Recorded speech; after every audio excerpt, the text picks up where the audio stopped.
Oh, happy. Hello, Lily Pals. Hello, hello. Good evening, day, morning, what have you. Getting right back into Dwarf Fortress today.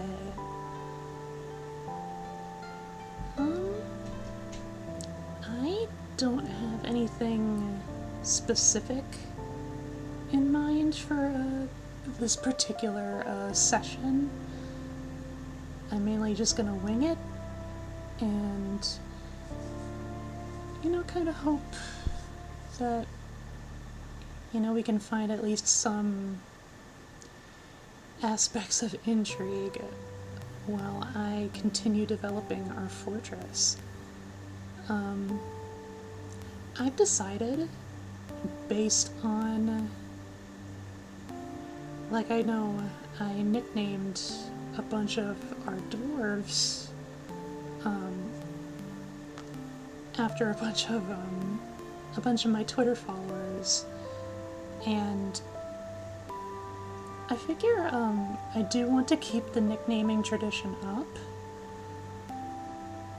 but I think what I'm going to do is I'm going to bestow nicknames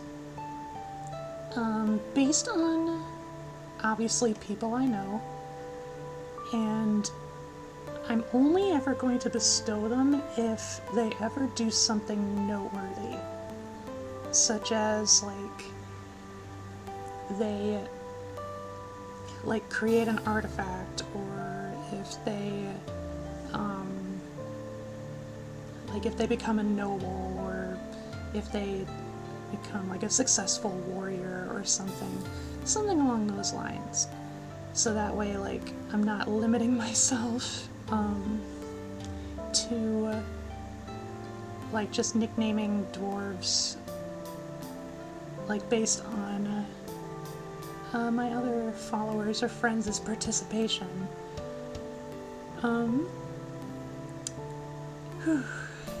It's pretty warm in my room right now. It's about 76 degrees. Although I think we're going to be turning the AC on here pretty soon, so that should be rectified soon enough. Otherwise,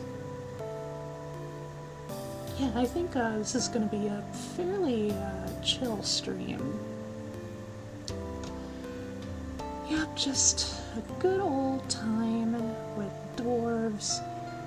Not anticipating anything too exciting just yet, but you never know. Dwarf Fort be like that. Always ready to,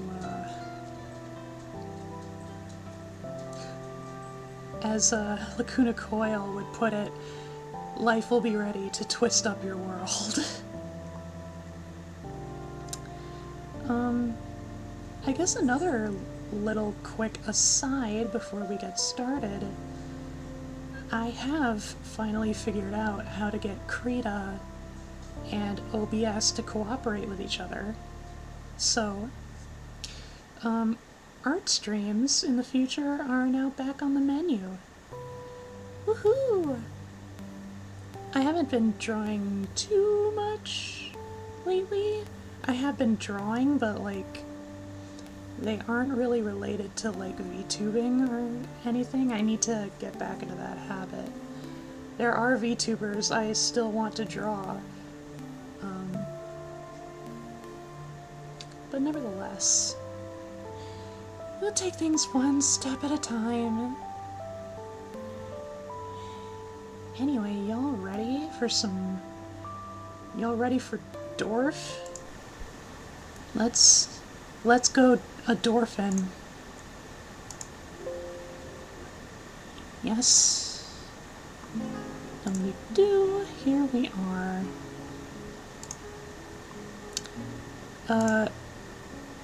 I know I quickly checked the VOD for the last time we played. We left off just on showcasing Tiny's Dwarf. I suppose I actually don't remember exactly all of the dwarves I have showcased. Oh well. Well, we'll get there. We'll get there. It's just turned to autumn. So here we are.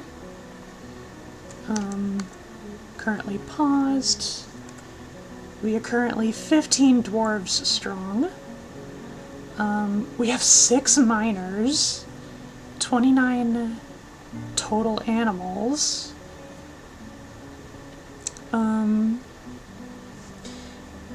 We still need a broker, and I do believe it would be good for us to have a manager too, so that we can properly organize work orders and have accurate tracking of our stock and whatnot. Alright, so just taking a little look around. Do we still need to build more bedrooms? We have 7 here. And then up here we built like a little shack. What's that? It's a toad! Good. Toad make me happy. Let's see, 7 plus... Okay, that's 15. Okay, that accounts for everybody right now. We probably should still accompany dwarves like with their own personal bedrooms, though.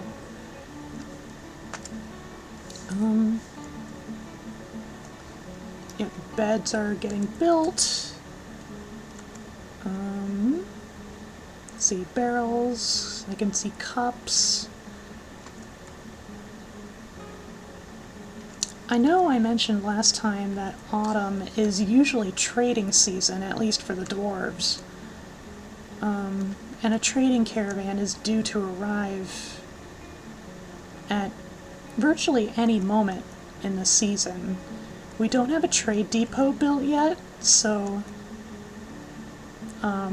you know, even if they arrive, there's no way to like receive them just yet. What is that? We do have a few visitors, as well as an osprey.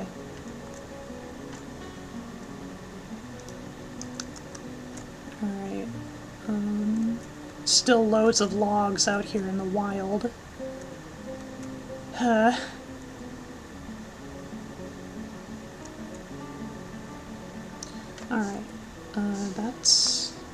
That's where the livestock's pasture is.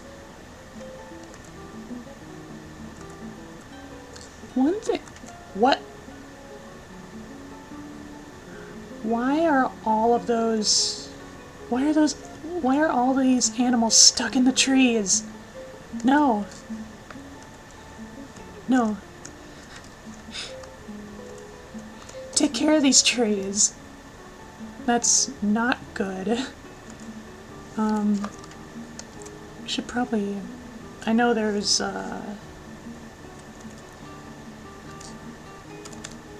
what was it? I think it was a sheep. Oh, it's already assigned to the pasture, but we can't take it there because it's stuck in a tree. Here come the woodcutters to the rescue. Oh dear. It was the ewe. And it starved to death. Just before we could rescue it. Oh no. And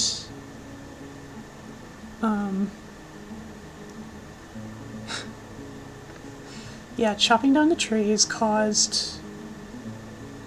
Oh, hang on.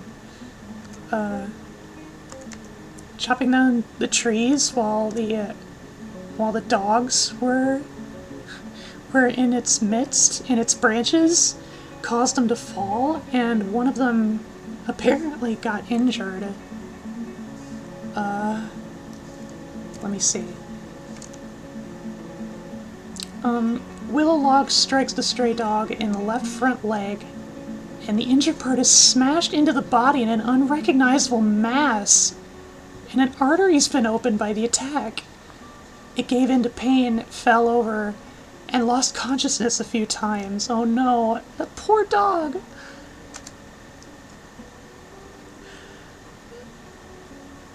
Oh, and that's another dog.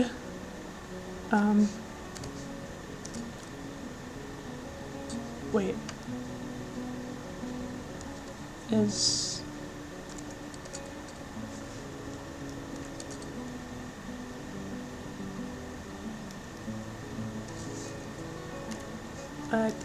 I need to take her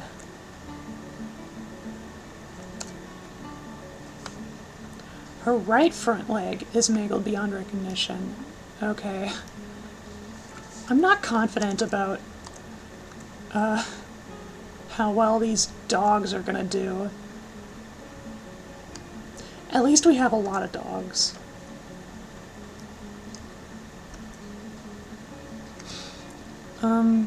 One of them seems to be recovering.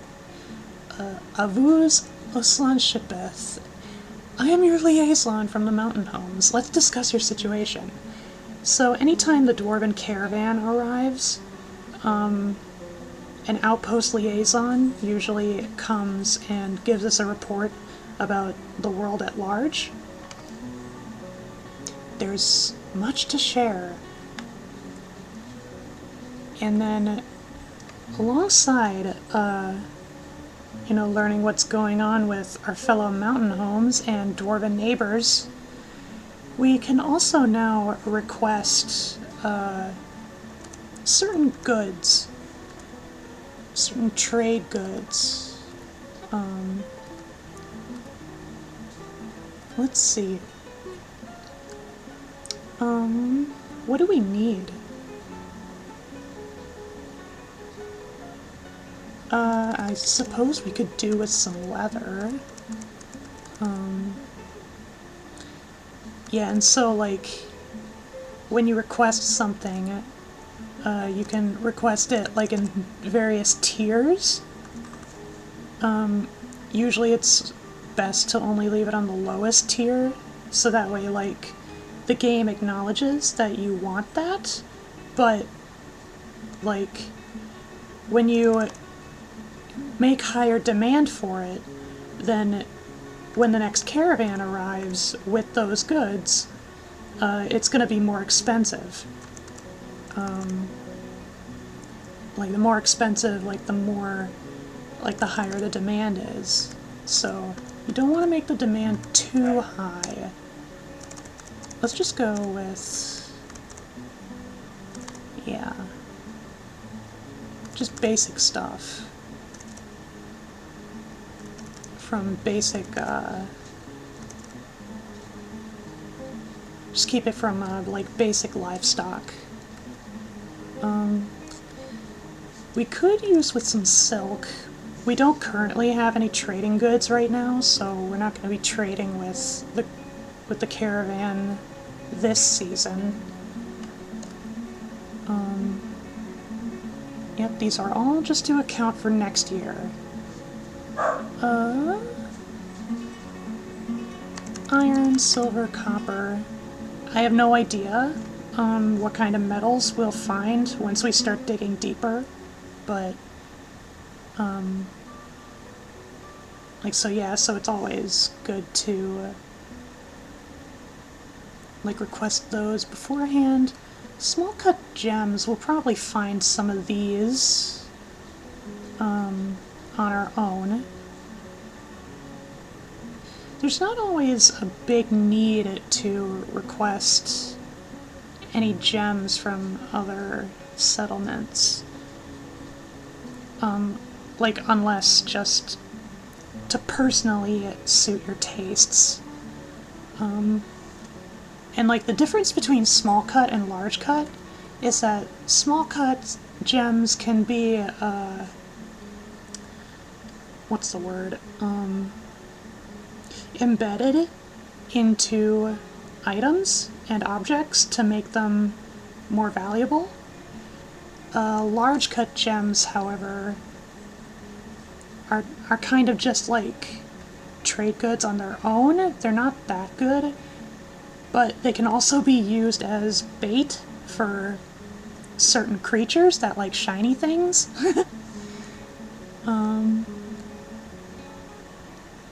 Seeds, we could probably do with some seeds. We already have an anvil. We'll get to making weapons relatively soon. No need for clothes just yet. Instruments, nah. We do need another U, because we just lost ours. Otherwise, alcohol would be good. We don't need to go too crazy on the things we request. There's also not a guarantee that these things will actually appear by next year, but you know, it just the demand makes it a little more likely. Anything else?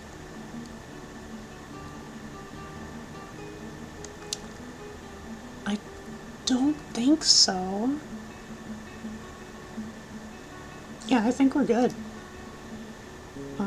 And then you can just double check through the agreement.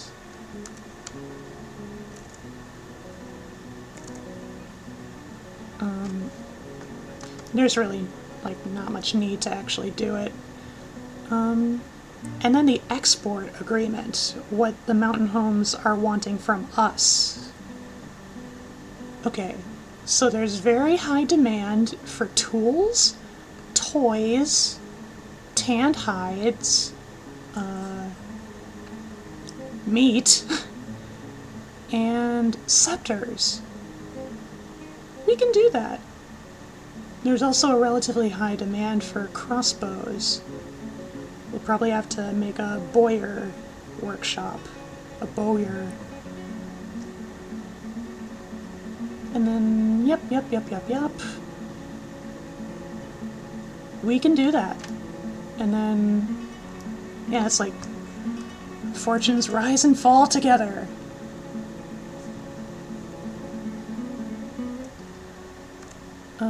Let's see. So, I think the beds are done. I just gotta place them down.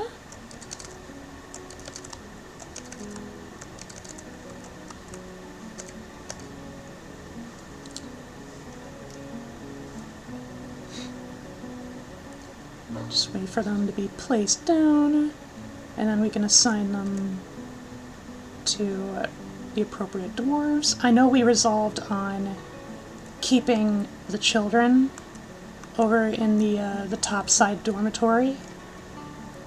Like, they don't need their own bedrooms just yet. And the neat thing is that even when the doors aren't put up yet, you can still designate the bedroom as appropriate. So we'll give a bedroom to Pig Julep and Raven GM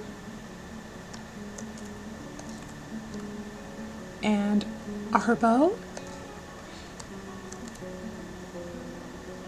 and then Ark. Ooh!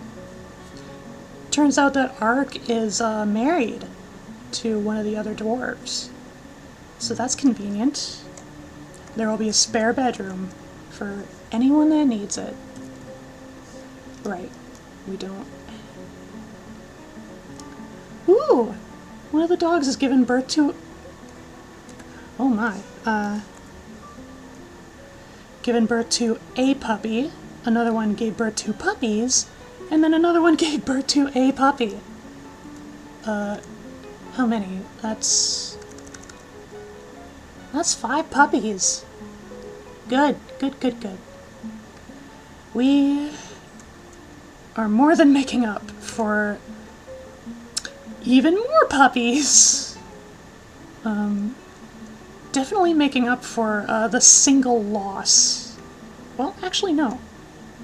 No, the dogs were just injured. They didn't actually die. So, yeah. Absolutely a net gain.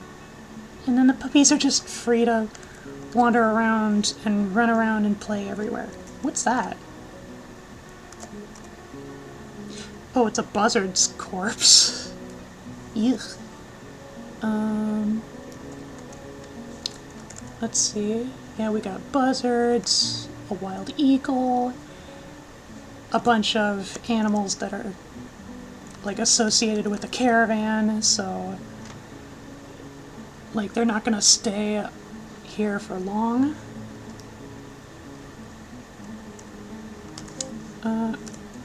Also, okay, just checking to make sure that that farm plot is still active.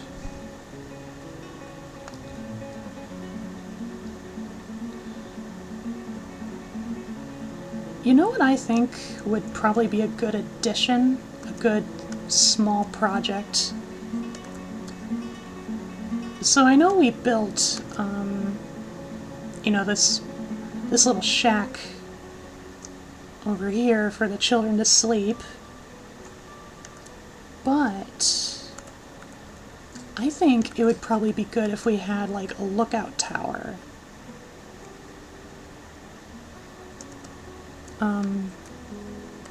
I know we don't have a military yet, or at the very least a militia.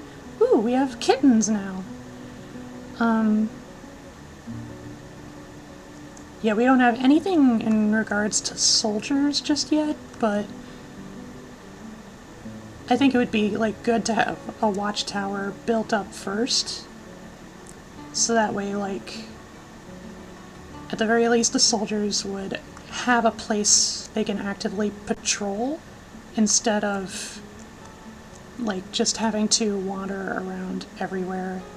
Or at the actually, I don't usually have soldiers set on patrols. Usually when they're on active duty, they're usually just busy training. Like sparring with each other, learning techniques, whatnot. And then in their downtime, they just do as any other dwarven civilian does.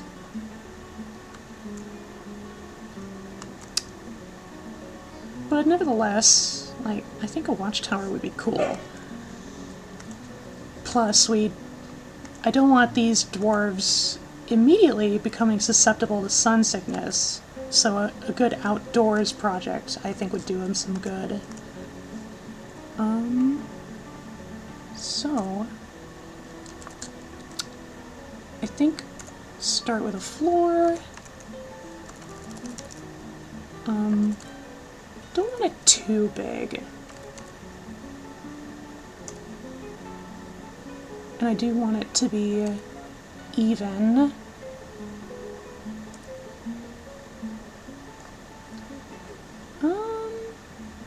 That'll do. Yeah. Make it out of walnut. So then the plan is, like, in the very center, like, in this little 2x2 area, I'll be placing an ascending staircase, which will then, like, ascend, like fairly high. Not terribly so, but like high enough to be, you know, an adequate watchtower.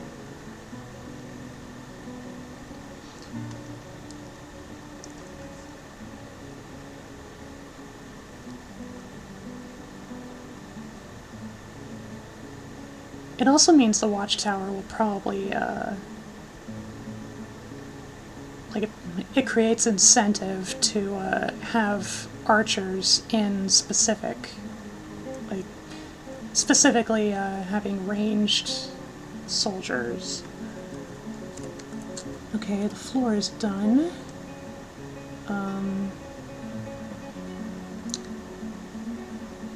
I am gonna have the door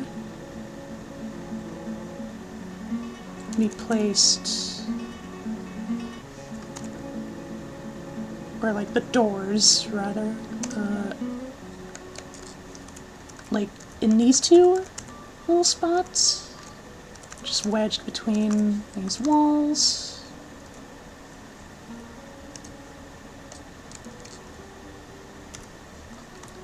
And then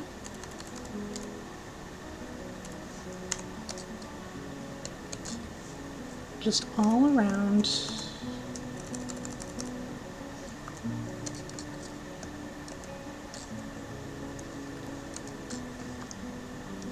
And then upstairs. Oh, right, I can't build it on a pre-existing floor for some reason. So remove construction. Just rip those planks out. And we'll build the doors when we get to it.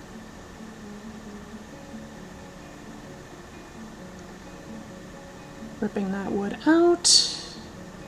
It usually takes longer to take the constructed wood out than it is to put in.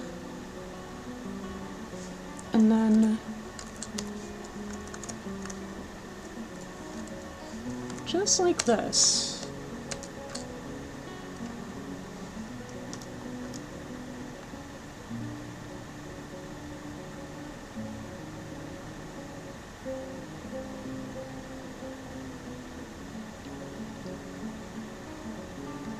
Yeah. And then,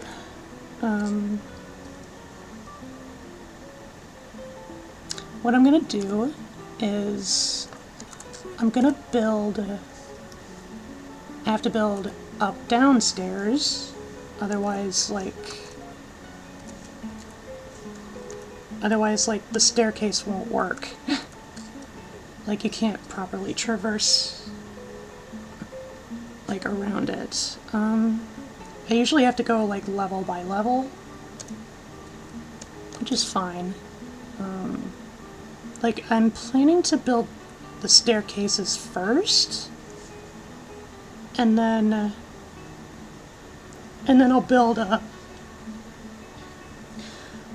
all the appropriate like walls and such after the entire staircase is implemented.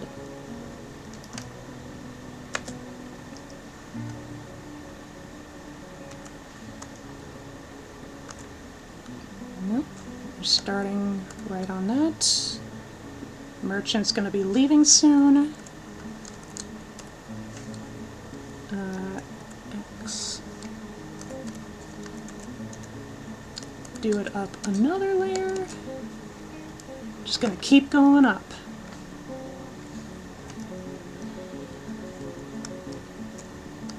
And all the trees changing colors. And all the leaves are falling around the tree trunks. How far into... Okay, it's mid-autumn.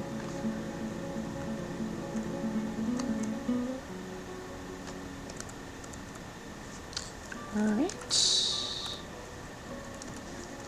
Next level. Thankfully, there's no risk of any dwarves like falling off unless something tries to push them off. Which... Oh, know right now there's just an osprey, but I don't think ospreys generally frighten dwarves. The caravan is on their way back home. See ya next year. Oh, right.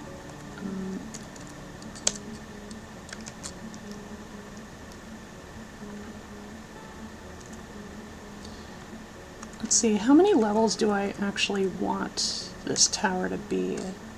It's 1, 2, 3, 4, 5, 6, 7, 8?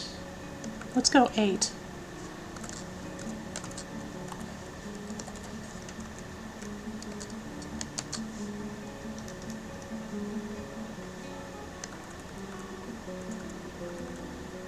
One, two, three, four, 5.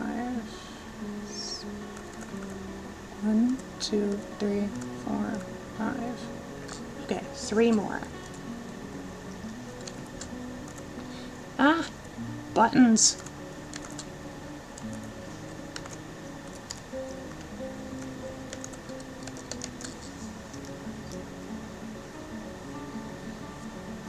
Nearly all of the wood is the same color, so it doesn't matter too much which ones you use. It's not so much like Minecraft. Like, there's only like a few types of wood that actually deviate from, you know, like this regular light brown. One of them being tower cap, which is white. And then I know like there's yellow and green. I know green, I think, specifically comes from saguaro cactus, but we're not in a desert.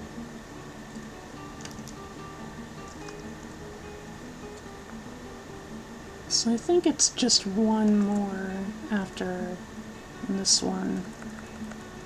1, 2, 3, 4, 5, 6, 7, 8, yeah. So top it off with downstairs. Like that.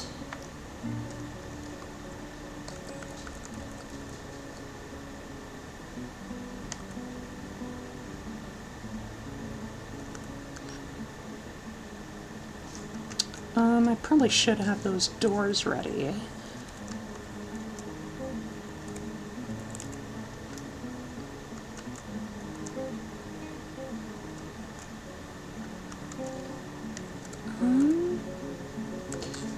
But now, yep, that's done. So now what's gotta happen? We gotta connect,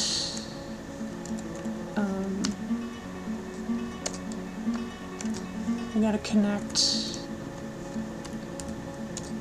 the stairs to, like the tops of the walls planted on the ground level.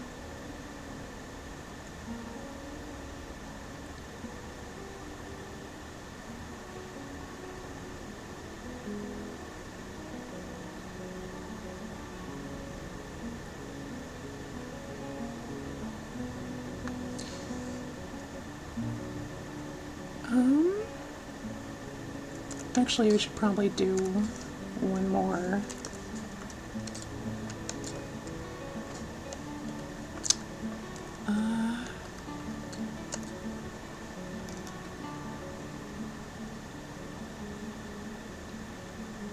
And then, like, the one side, like, the west side, it's just gonna be the start of the surrounding wall.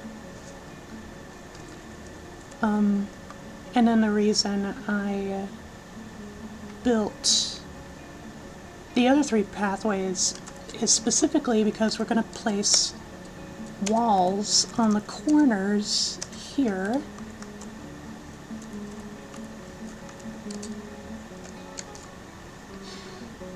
Because here's the weird thing about Dwarf Fortress.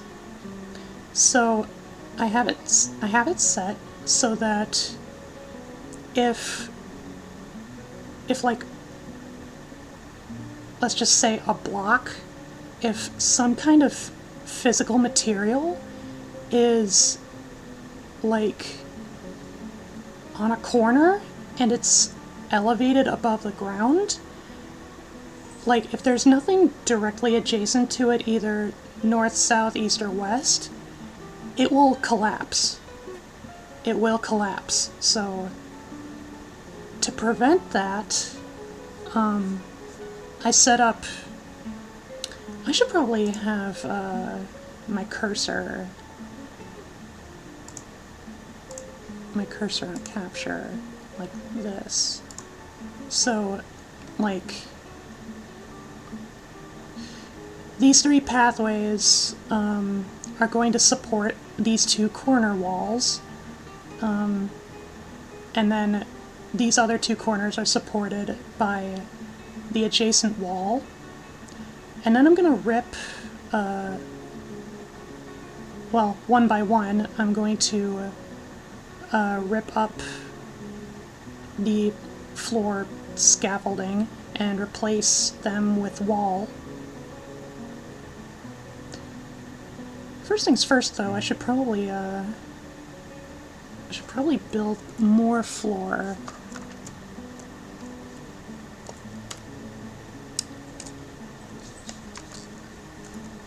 Yep.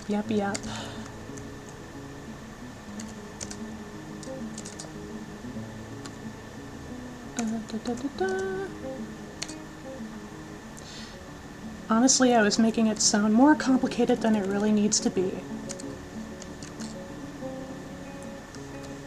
I'm just that kind of frog. Yeah. So it's gonna build floor all around here. The floor is gonna support those walls, and you know, being surrounded by floor, it'll keep those corners up while I replace these floors with wall. And I'll have to make sure nobody gets trapped on the roof here.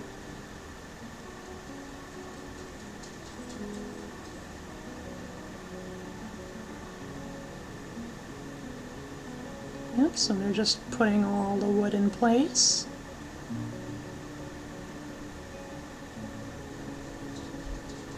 And then, whoops.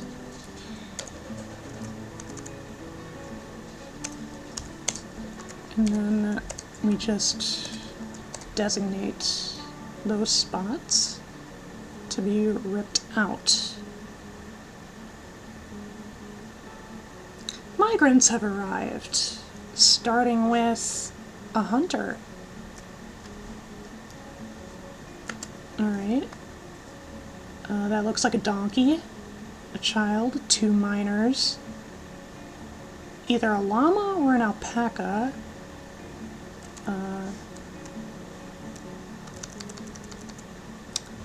Hunter. Ooh! Look at them last. A farmer. 2 doctors. That's nice. How many is that? 24. We are up to 24 dwarves. I will pasture the other grazing animals. One of them is a cavy, which is... It's kind of like, if you don't know what a cavy is, they're basically like the intermediary between a guinea pig and a capybara. Not as big as a capybara, but bigger than a guinea pig, you know? They're rodents. And then a llama, a mule foal. Okay, so it's not a donkey.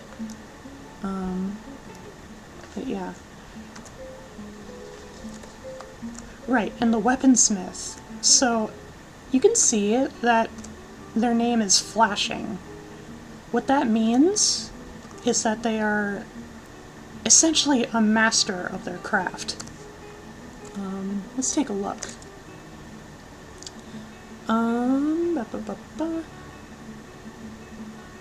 let's see, any mention of... First of all, yes, he came... he came here with his wife, but not his daughter. You'd be surprised how often that happens. Where, like, family moves away from their other direct family. For seemingly no reason other than, like, just... the game makes it so. Giant hamster? Hang on. Hang on. Okay, we're following it. It's over here in the corner. There it goes. Giant hamster! Oh, it's zooming all over the place.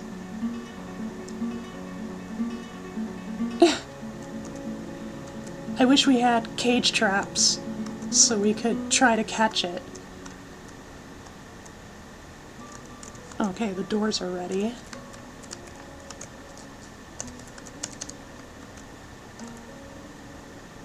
Okay, and then replace the floors with walls.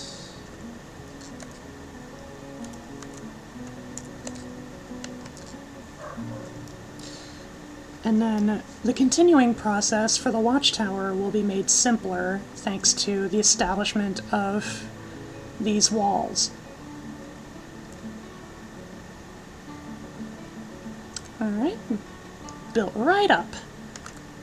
So now the tops of these wall structures will act as support for the surrounding, like the surrounding structure around the staircase. So we don't need to build any more floors to account for anything. Tun has become a fisher dwarf. Oh, wait. Aw. It appears the giant hamster was hunted down and butchered. Oh? Did I see that right? Yeah, I think one of the dwarves was hunting. Oh, it's just a skeleton at this point. Yep.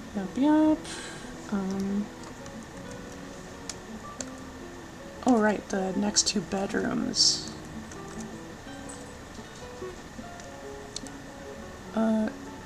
Wait.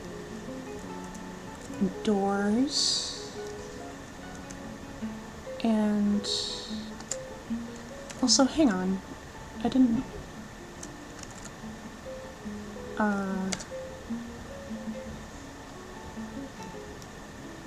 let's see. A legendary weaponsmith. Yep. Creator of blank. So it doesn't actually clarify it.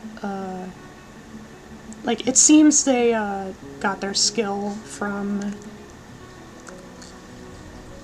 It seems that they got their skill from creating an artifact, but we don't actually know what artifact they built. Also, I just remembered, we have an aquifer. But if memory serves, there are at least zones in which the aquifer is not in place. It is a light aquifer, so it's not they're not at risk at like immediately flooding as soon as we dig into them. Nevertheless, aquifers are a pain in any form.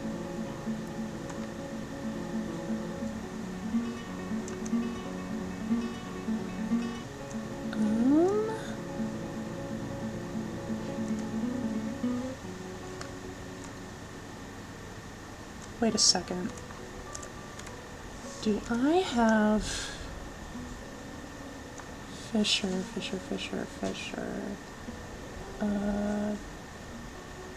Fisher, yes I do. Okay.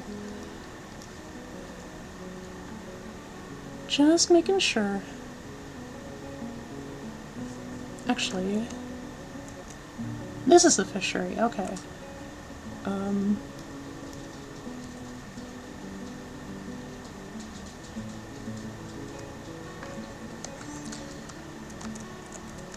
Okay, I'm gonna place one door over here, and then wait for the other to be finished.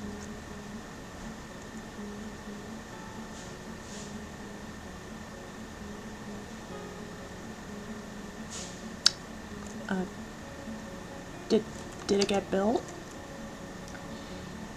Somebody is on the case. Here we are.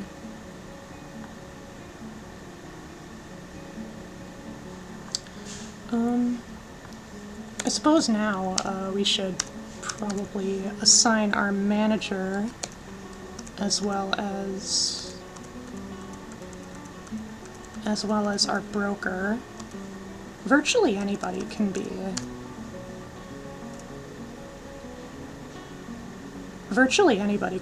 a manager, and then like learn the appropriate skills on the job.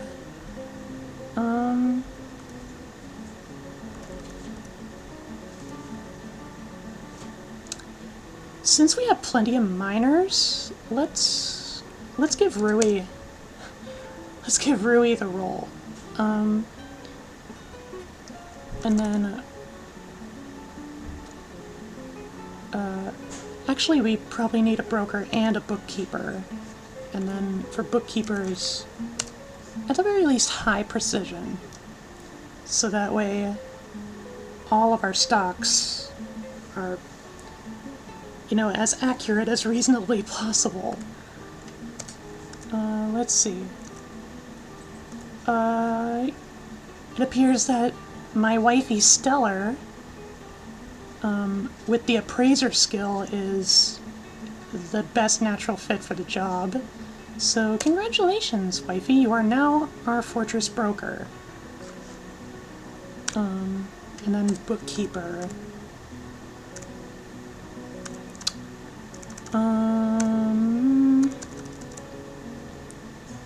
Again, we have plenty of miners. Let's give it to Raven. Raven is our bookkeeper. And the thing about managers and bookkeepers is that they need an office of sorts, but all that's really needed to make out an office is just to make a chair and then designate it like, hey, this is an office chair, you know. So let's see. That's for Stellar.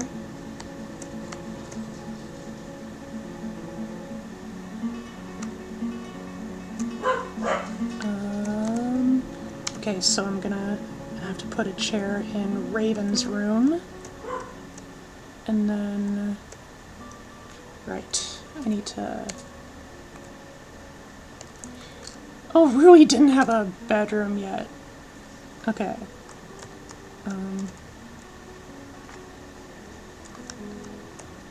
Okay, so yeah, I'll have to make a chair for Rui and Raven.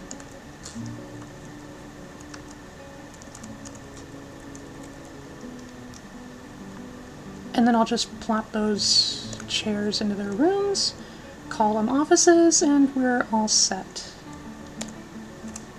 You can place the door down here, and then assign this bedroom.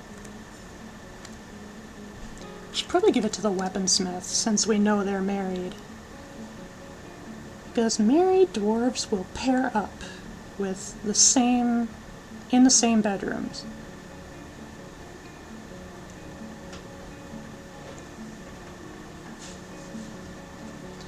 Alright.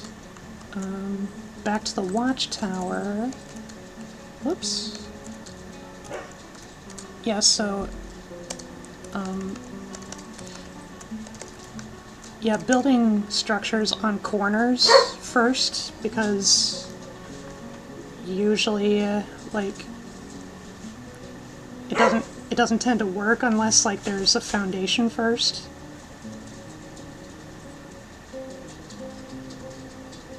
This game be kind of finicky with diagonal placements, but we make do. And then more walls.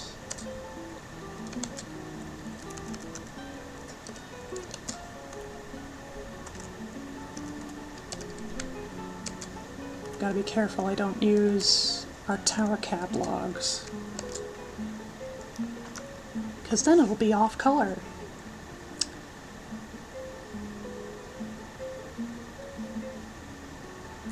Oop! All the trees are flashing. That means they're losing their leaves.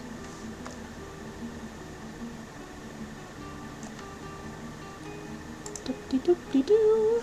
That's finished. Next level.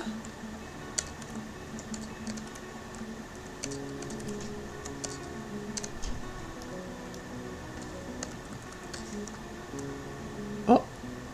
Oh. Oh. Gum Gum has been possessed. So, Lily Pals, we are experiencing our first strange mood. And strange moods, if handled correctly and quickly enough, it can yield quite a few benefits. So what's going to happen is Gum Gum is going to take over the carpenter's workshop for themselves. Thankfully, both of those chairs got built pretty fast, so I'm just gonna... let me double check.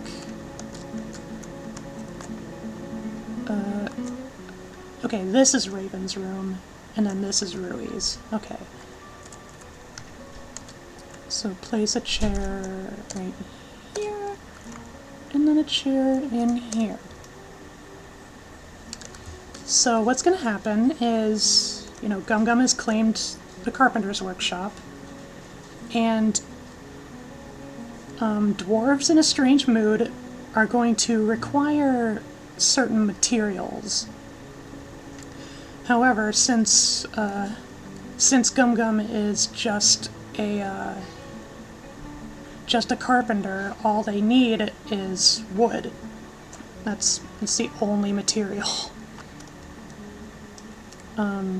And since they're possessed, you know, it's kind of like an otherworldly force is compelling them to act and, like, kind of mutter out, like, ooh, tree life.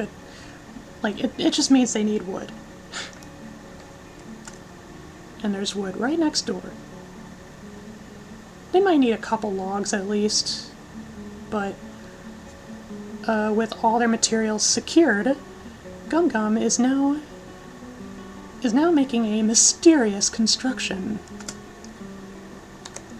And now we just wait.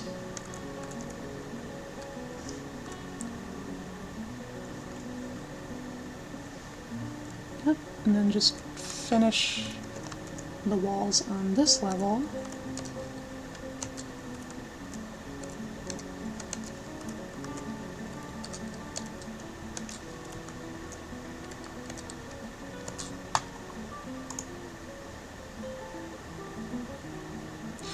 Oh shit, I haven't been checking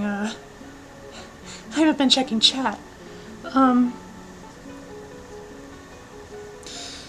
Hello, Ahsoka Ella, Mao's TTV, and Nodnum. So sorry. I've been so wrapped up. coming from Slum server, gonna listen to stream while reading. Okay. Just starting this for it's been at it for a bit. I'm still in the first year. It's probably late autumn right now. So we're still, it's still fairly fresh.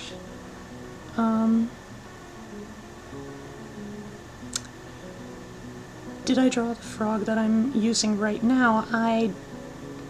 I assume you mean, the PNG I have right now? In which case, yes. Yes, I did.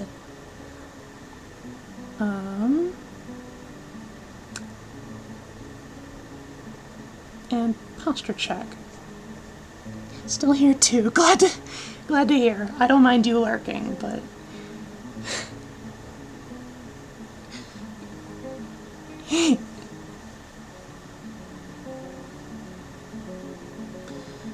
whew. What's the temperature in my room now?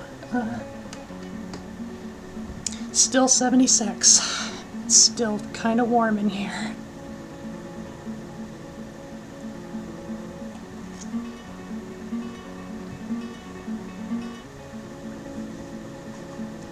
Alright. Wow, I've already been streaming for an hour? Jeez. And Nod, if you were asking if I could get the giant hamster as a pet, kind of.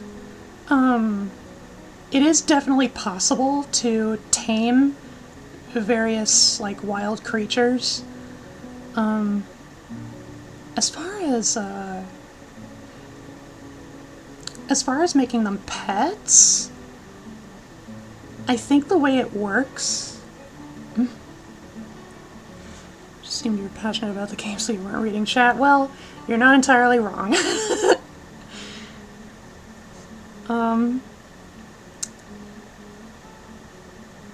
I know, when it comes to having pets specifically, it ultimately depends on whether a dwarf has a particular fondness for particular animals, in which case they are, like, significantly more likely to take in tamed instances of those animals as pets. So for a giant hamster in particular, I'm pretty sure it's definitely possible. You know, I just need I would have just needed to set up some cage traps in order to be able to catch it, and then like designate a space that a dwarf that has the animal trainer occupation can just take the animal and slowly start to train it and tame it. Yeah, hamster! Big hamster. And you know, on that note, well, actually no, I can't do anything because Gum Gum has the workshop, but I can definitely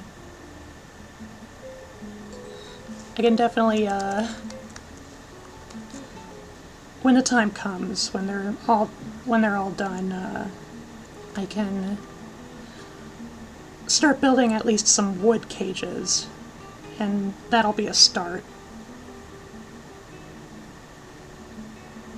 That said, though, I do need to get some stone eventually, because I'm gonna have to make some mechanisms. Because you can't build traps without mechanisms, unless, like, it's a small animal trap.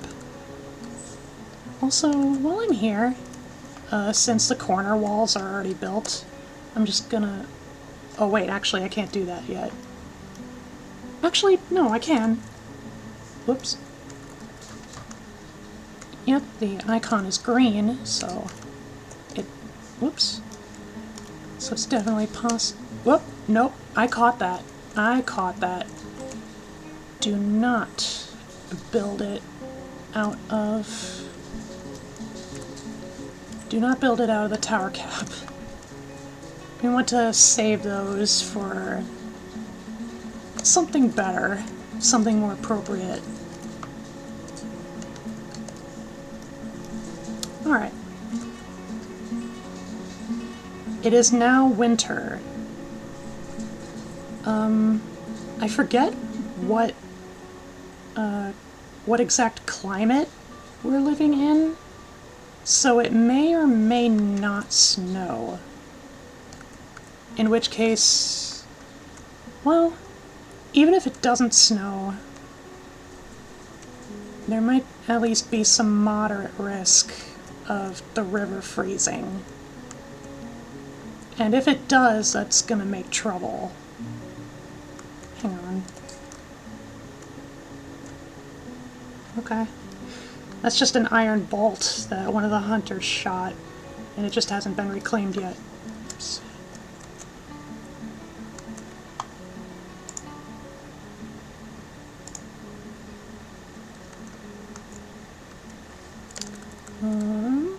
Yep.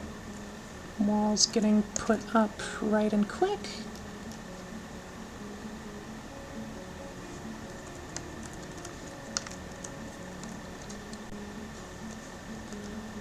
I gotta be careful not to accidentally use the tower caps.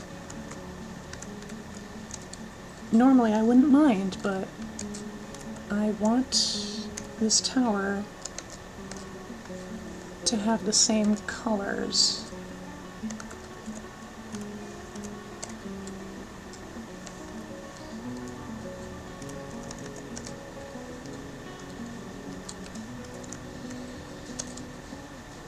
Me and my perfectionism.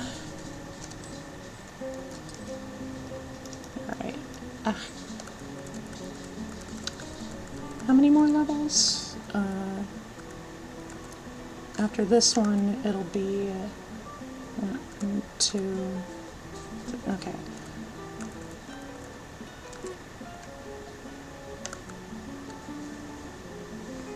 Aha! Gum Gum, the carpenter, has created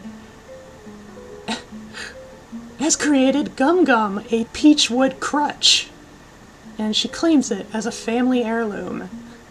We have our first artifact. And that's what happens when dwarves enter strange moods.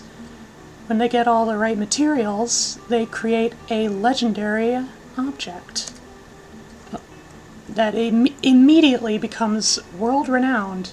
So let's take a look. It's worth 3,600, so not terribly valuable in and of itself. This artifact, it has been given her own namesake. This is a peach wood crutch. All craftsdwarfship is of the highest quality. It is decorated with peach wood, and this object menaces with spikes of high wood. A spiky crutch. If we get an injured dwarf, they're gonna look like quite a badass when they get their hands on that crutch.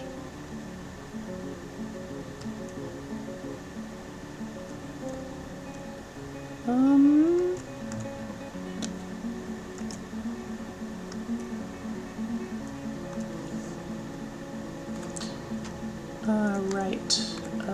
Cages. Let's just start with 4. We'll start with 4 and then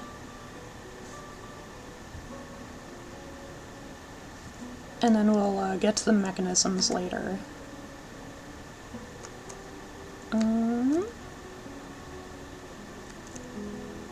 Man, I'm just trying to think, like, how am I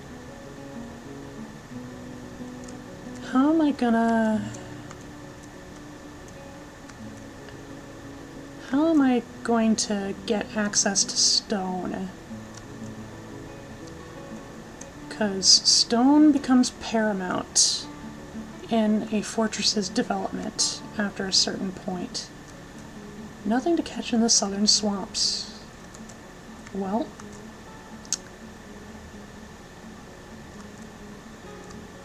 I only lament that I can't make mechanisms out of wood.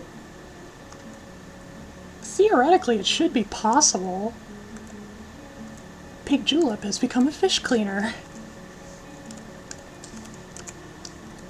I suppose for now I'll just continue development on the Watchtower.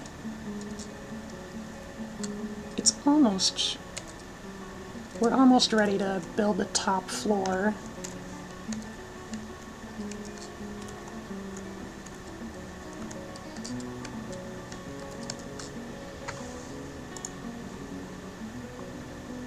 How is stone a problem? Can you not dig down? Yeah, we're dealing with an aquifer. It's a light aquifer, but nevertheless.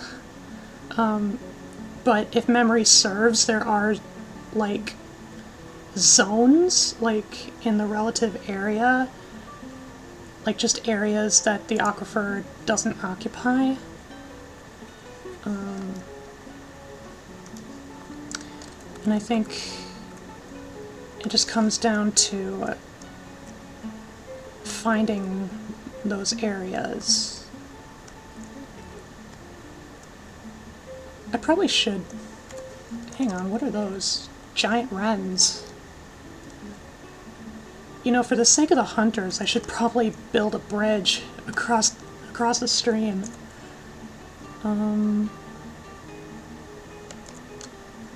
Wait.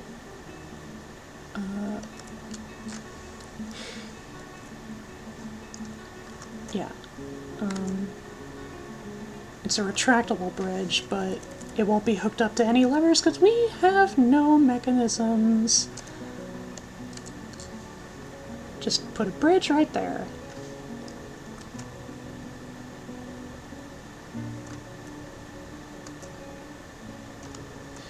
I could just build you know, like regular floors, like just across the water, but you know, then it would be like semi-permanent, and I don't want that. Because then it's too easy for potential enemies and threats to, you know, like always be able to cross over. We want to have the chance to be able to block the way if ever we need to. Yep, so now the Northern Territory is accessible to us.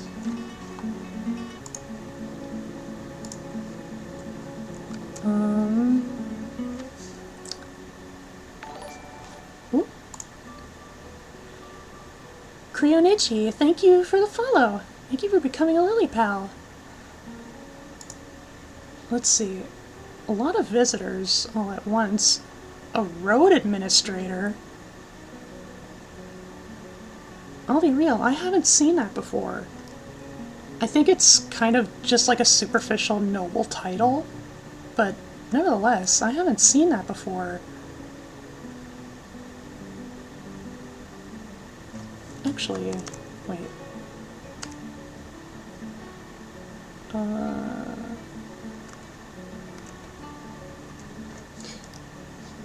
Yeah, I remember seeing like a red H, but I couldn't remember if they were human or if it was something else.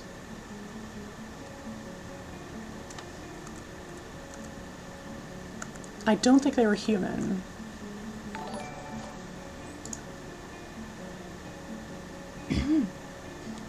Oh yeah, follow exists! Thank you, Ahsoka, for becoming a Lily Pal. Much appreciated. Alright, so from the looks of it, what kind of wood is this? Birch.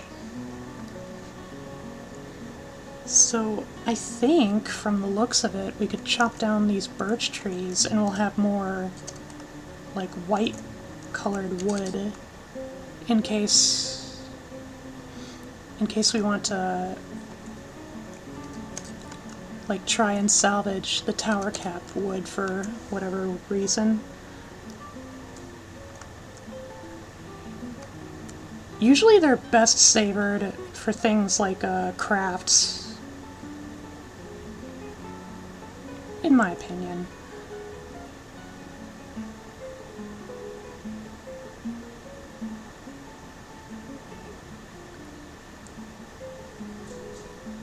Oh, wait. Of course. The birch logs aren't actually white. It's just the tree trunks that are white. Go figure. Okay. So, what I'm gonna do, I'm gonna have some of my miners just... Oh, wait. Yeah, when it's blue like that, like, it's just essentially saying, like, hey, this is something I want to do in the future, but, like, no need to do it right now. But no, we're doing it right now. And then channels. I just want to see if the aquifer extends this way.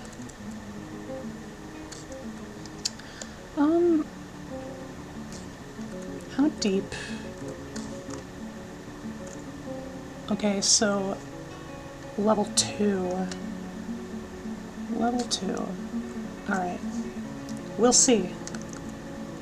We'll see.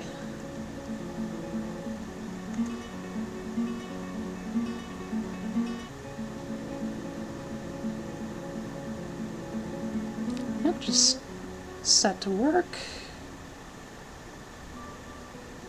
Damn it.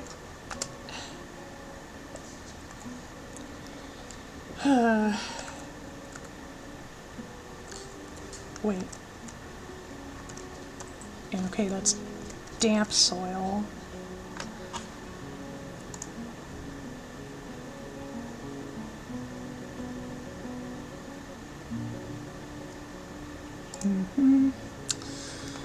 I know there are ways around aquifers, but they're kind of a pain in the ass. Hunters are pursuing the giant wrens as we speak. Oh, right. Since we have doctors, let's assign one of them. Let's assign this one to be the chief medical dwarf. We haven't set up a hospital yet, but we'll probably have to do that at some point. And also, I was just reminded that I need to designate these chairs. And this one to Raven. And then this child is using it, but nope, that chair belongs to Rui. So now that requirement is fulfilled, and yep, Raven is immediately updating the stockpile record.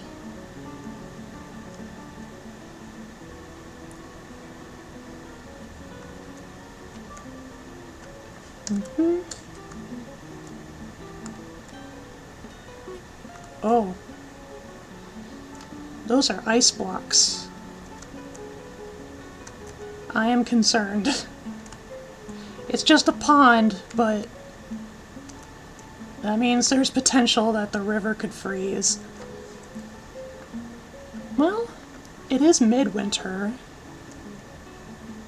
Cross our fingers that the river remains liquid. Wait, what? What the hell? Why did one of our stray dogs try to attack the manager? What was that for? That's weird.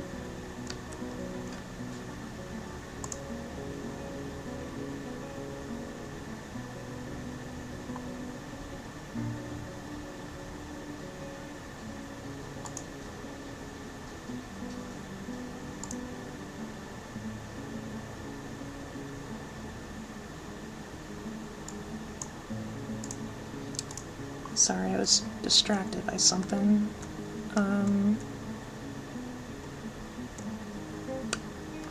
Actually... Oh no, it's already filling up. I was thinking there's potential that the water underground... Oh! There it is. Yep, our water sources have vanished. Except the aquifer water. Okay. Well, half a winter. That's not terrible. Yeah, so even though dwarves still nevertheless thrive on booze, water is still crucial to their survival.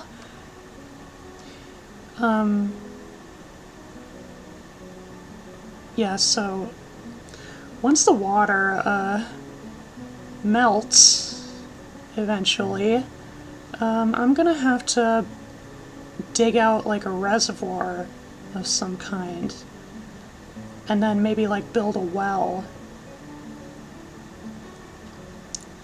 Whew. An aquifer and having to deal with ice. Fantastic. That's not good.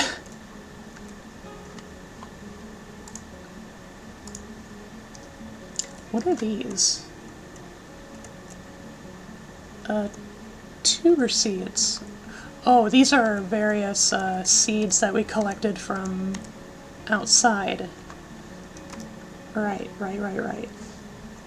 So, I think I can create a second farmer plot. Let's build it like... maybe just right here. Oops. I should probably set the hotkey to there. Yep. A bunch of our dwarves are already thirsty. How much drink do we have? Oh, we don't have any drinks. Oh no. I gotta fix that. Booze is better than nothing. Oh! The water's already melted. Good. Good. That was a thankfully short-lived nightmare. I mean, I guess there's always the potential that, like, it could freeze again, but I haven't seen that. Stray dog misses the stray puppy. What is with this dog?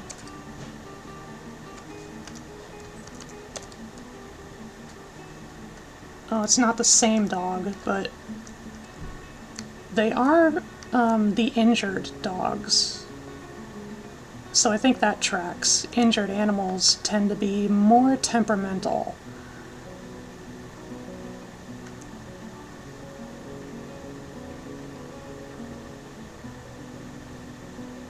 Alright. I'm just waiting for all that booze to be brewed up. And then as we brew more alcohol, it will give us more plump helmet seeds to replant. Wait, what is that? What are you holding?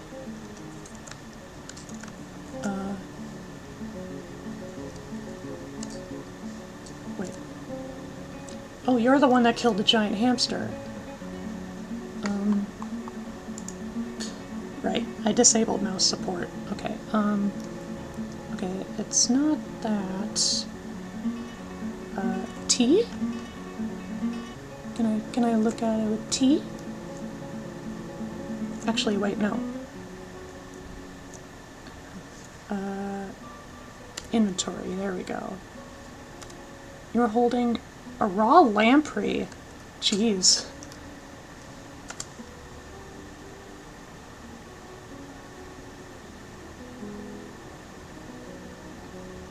Have a nice little drink. Let's see, I suppose, continue on the Watchtower a bit, since not much else is happening.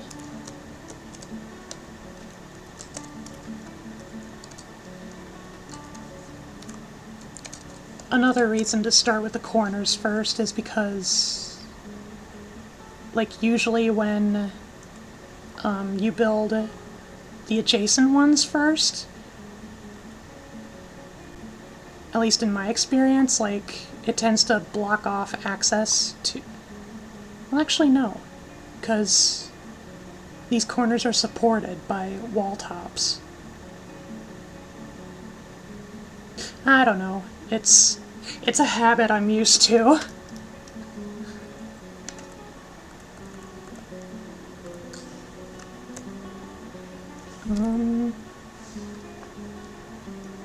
Yep. Everything seems to be going all right.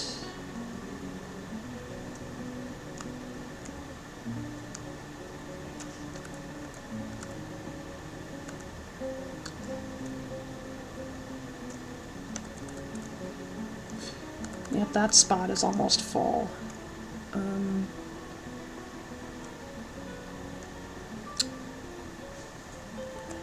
Wait, what was that? Storks. I see. Okay.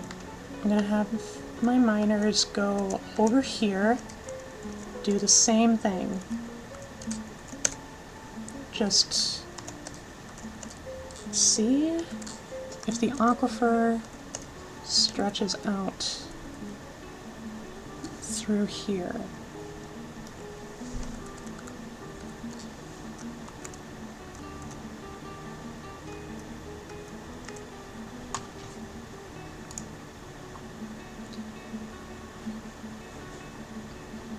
Dwarf Fortress is more than ASCII art now. My mind's thoroughly blown.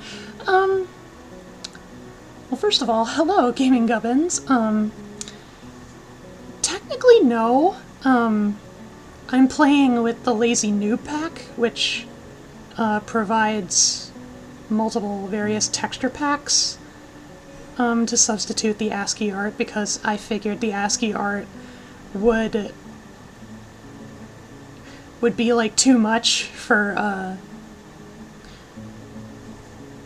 like those who are not familiar with Dwarf Fortress. Like, it would confuse them too much. Gotta start with baby steps. And also it appears, yes, the aquifer still persists to that extent. Damn it! How am I gonna get through this aquifer?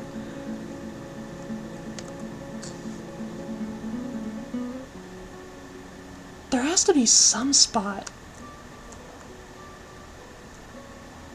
I'm so sure that there was just spots where the aquifer didn't, like it's not a problem. Yeesh.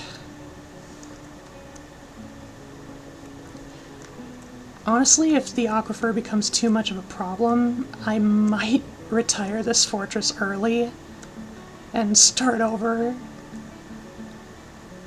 like, with a place that doesn't have aquifers.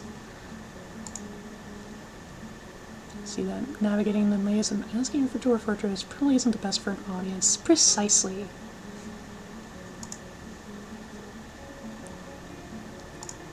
I'm still kind of surprised that I've already been streaming for an hour and a half already.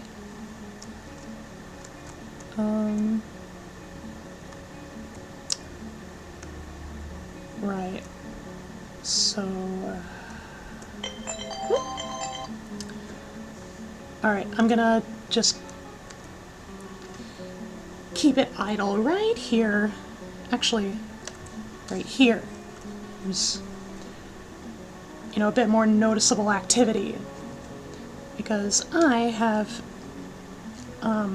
my Froggy supplements to take real quick.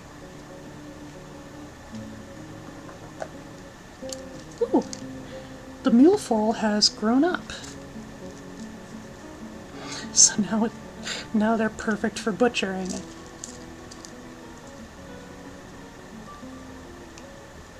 Mules are pretty much useless as anything other than meat livestock. You know, hauling is not really a big deal in Dwarf Fortress, and even then you don't really use animals to haul anything. We just use wheelbarrows. Oh no! I dropped one of my supplements, but I was able to find it.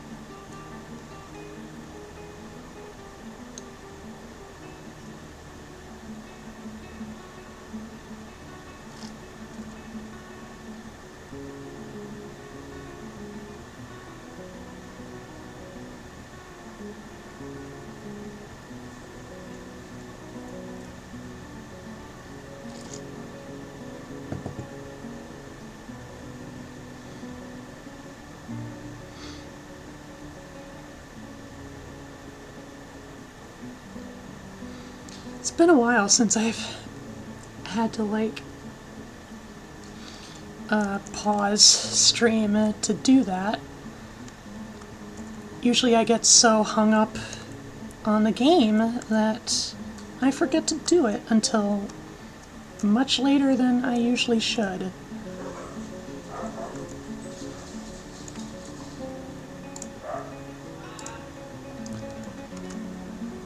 Okay, I think just continue on these walls.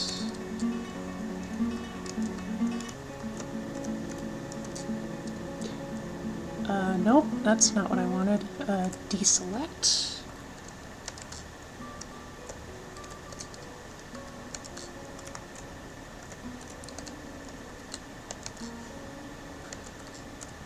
And then just build up these corners ahead of time.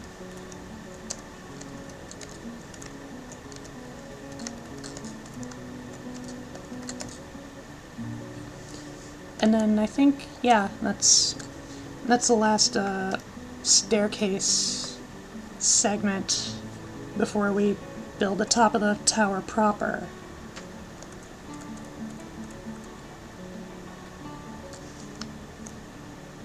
A couple of kids chilling in the dormitory.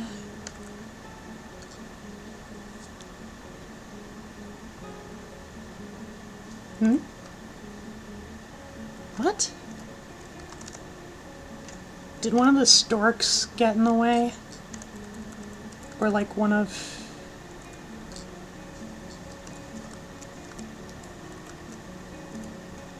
Or like one of the other animals? Yeah, sometimes when entities get in the way, dwarves just suspend the job. No, no! God, I'm pressing all the wrong buttons. Oops. Nope.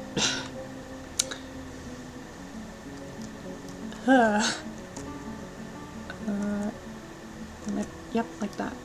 And then...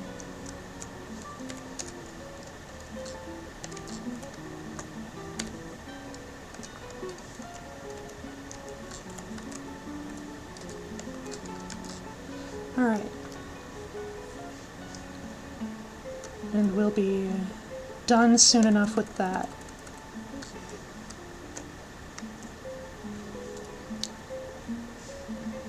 Okay. Dum-de-dum-de-doo. And the weaponsmith is fighting. Again, it's that... These stray dogs. These are problem dogs. Like, they're even attacking their own puppies.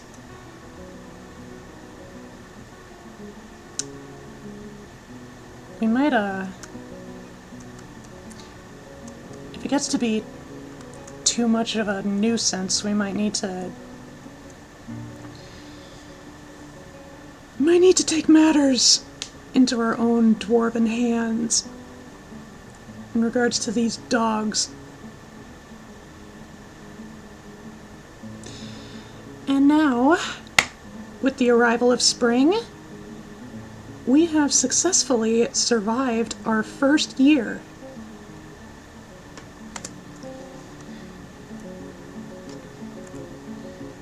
Tomb's Tusk. Tomb's Tusk is 1 year old.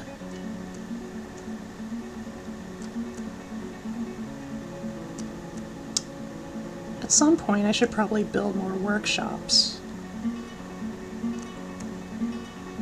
Grown up to become a cavi sow. Oh, petitions.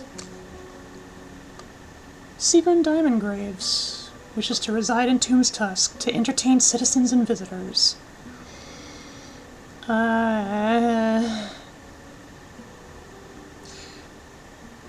Usually, like long-term residents. So anytime you receive a visitor, there's usually a chance that they might want to stay in the fortress in the long term. But more often than not, when they're just a long-term resident instead of a proper citizen, they pretty much only do one thing and one thing only. So, like, until they reach citizenship, they're not really good for much. And you know, like, usually, like, it's either soldier types or entertainers. And entertainers are only really useful in, like, keeping dwarves' moods up, which, like, in itself is not terribly hard to do. So, I gotta say, no, not this time. Sorry, buddy. It's like, maybe if we can figure out, like, if we can gradually become more prosperous, then maybe we'll take in, like, bard residents, but it's goddamn dogs. Right, I was planning to,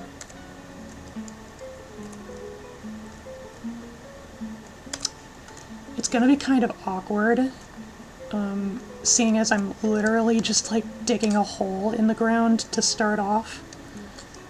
But it's a necessity. I need to know. Need to know the extent of the aquifer. Because I could have sworn there are areas. Damn it. Man, that was nigh on, like, right away. Sheesh. No good. I checked over here, I checked in the center.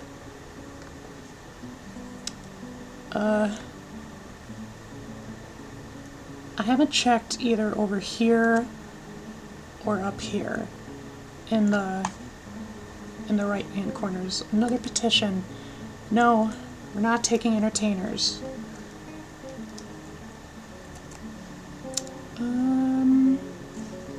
Right. Mine.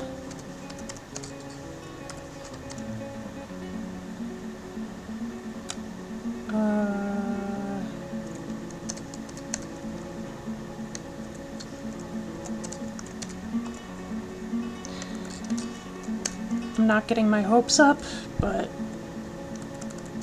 you know, we gotta know. I gotta know. And then I'll set one over here too. And hopefully I don't run into my pre-established carvings. There we go. And now we wait. Oh. It appears an elven caravan has arrived. As far as elven goods go, there's a lot of wooden goods, but if we try to sell them anything made of wood, they get angry and leave. Yeah, elves are very... they're notoriously picky about like any goods that are comprised of wood. They are very passionate about their trees. And also, since this farm plot is all set, it appears,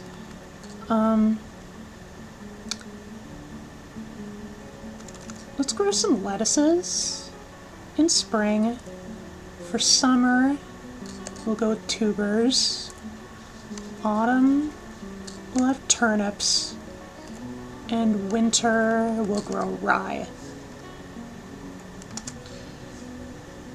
I don't remember if I mentioned it the last time I streamed this game, but like, outdoors farm plots work differently than like indoor farm plots, in the sense like indoor farm plots you can only grow certain things in certain seasons, but for some reason with outdoor plots that doesn't apply. You can grow anything all year round. It's funny. Okay, so the aquifer is still a factor over there.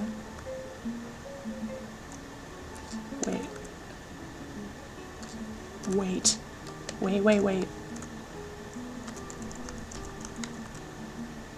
I knew it!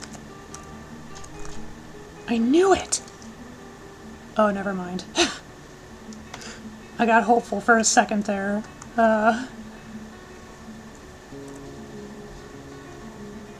Okay, it looks like it occupies both of those spots.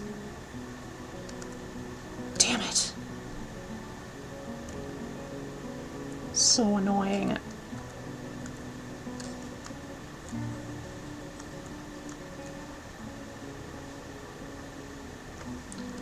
More petitions.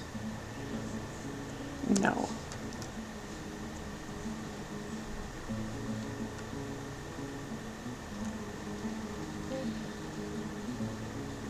I suppose, theoretically, like, I could,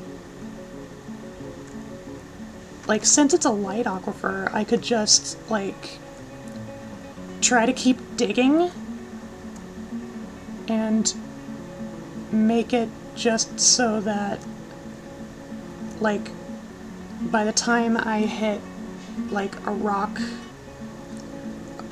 spot, like, just try to dig out a channel for all of the water just to collect and pool up for a little bit. I could do that. It's gonna kind of be a pain in the ass, but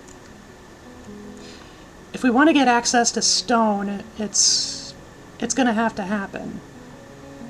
It's gonna have to happen.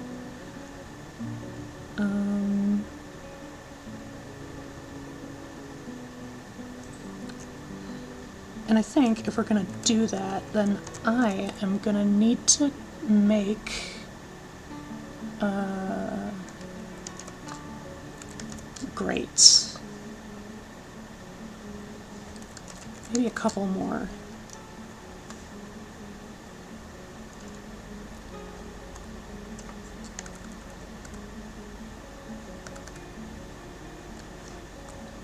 I shan't let this aquifer discourage me. I know for a fact that this area has shallow metals, so not only would we gain access to stone, we would also gain access to metal to precious metals, and then we can build our metalsmiths and our smelter forges, our furnaces, and we can put our masons to work and make stone crafts and build better fortified structures. Like I said, stone is pretty much paramount to the success of any fortress. And not to mention, if we play our cards right, it means that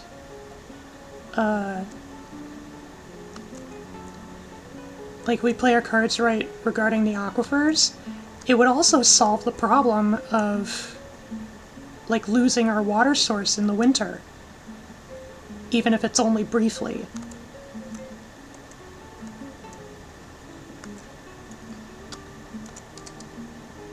Okay, alright. Okay, if it's attacking other livestock, like, then I don't think we have much a choice. Well, first of all,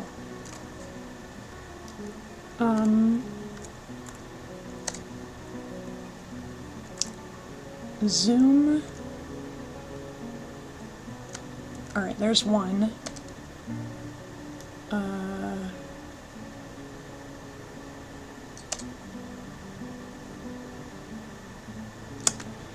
Shoot.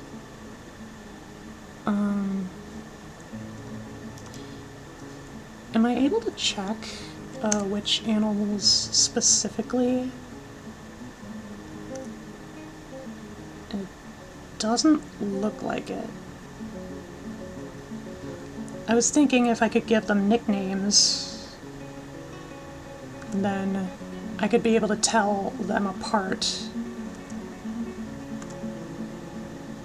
Like, I'd be able to tell them apart from the other stray dogs, but I can't do that, so... What do? What do?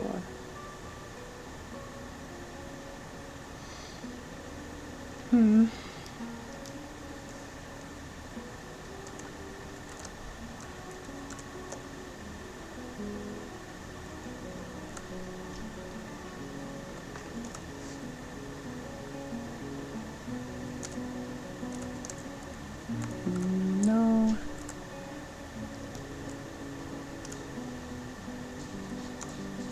Yep.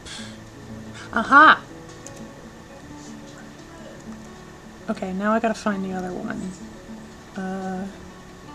The other injured dog. Where are they?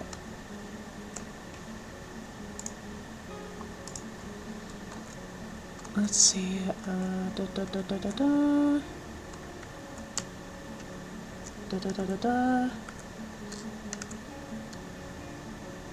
I can only assume that they're somewhere in the tavern. Just somewhere. But I only see one of them.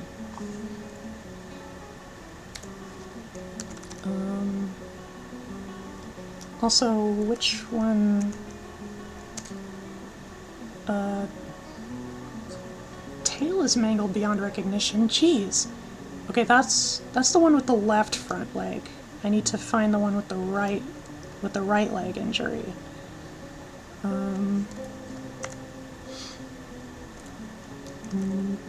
No, those are puppies. Dum-de-dum-de-doo. Nope. Here we are. View? No. Go to unit. Here we are. Oh, it's right there. It's overlapped by one of the puppies.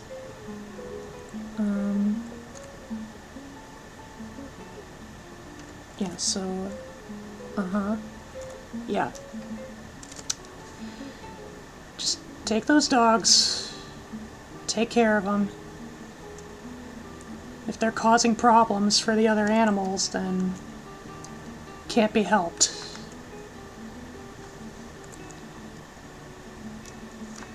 Plus, we probably could use more meat.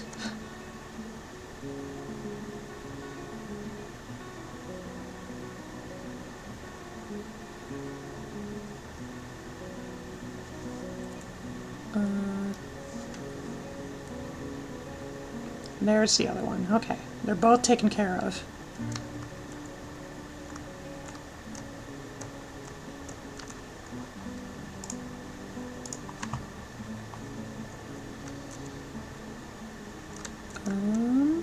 Oh, migrants. Migrants, where they're coming from the east. We're starting with a woodcutter. And a clerk. Wait.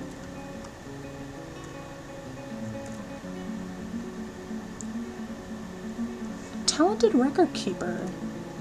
You don't say. A legendary critical thinker. Ooh, look at this big shot.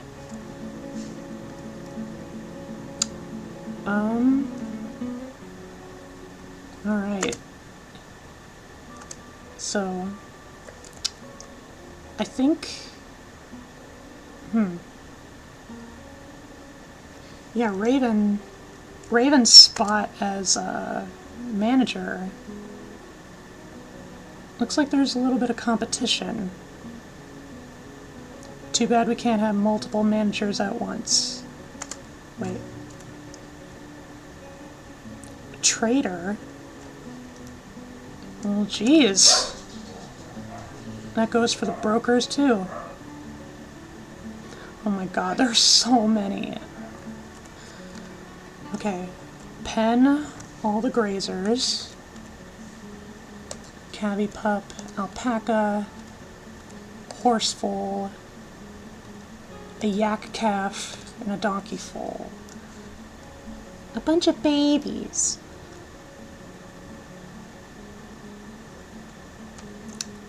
It also means I'm gonna have to build more bedrooms.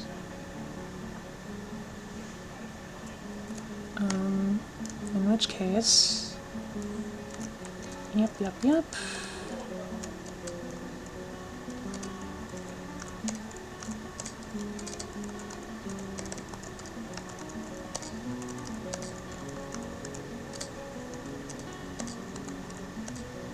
Oops, that's not what I wanted. Remove designation. And then just punctuate them like that.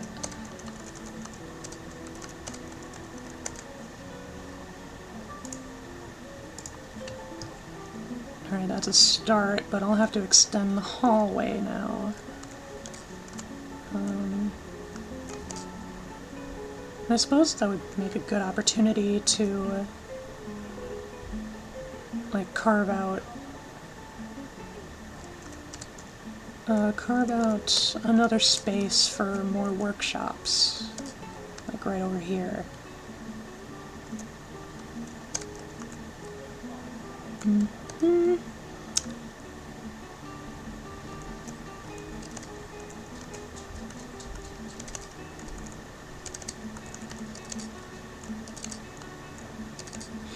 If this isn't enough, then there's always the dormitory, which I should probably add a few more beds there too.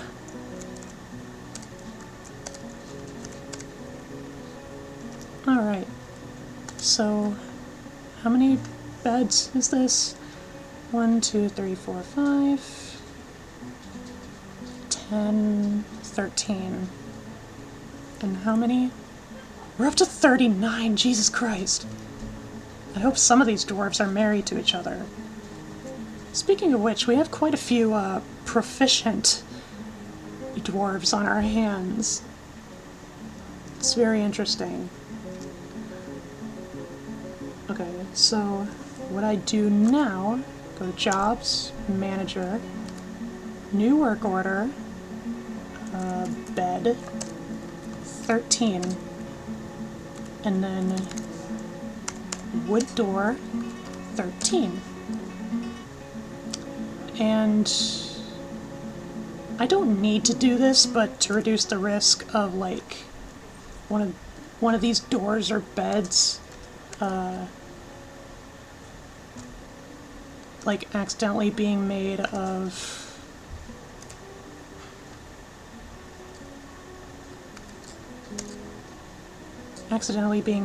like the tower cap logs. We want to prevent that.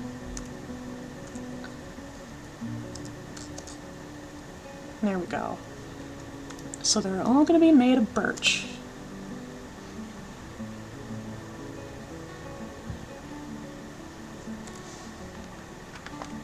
God, we have so many miners.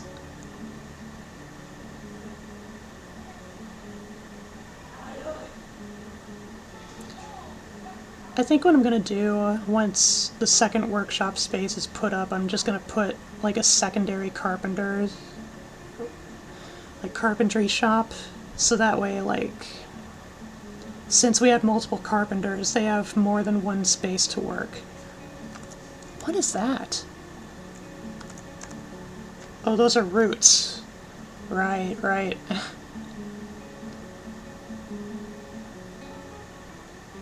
Alright.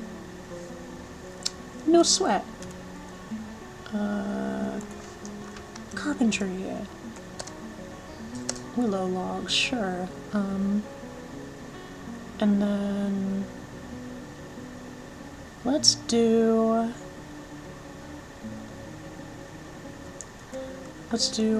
more crafts dwarfs shops. I'll put them right next to each other, and then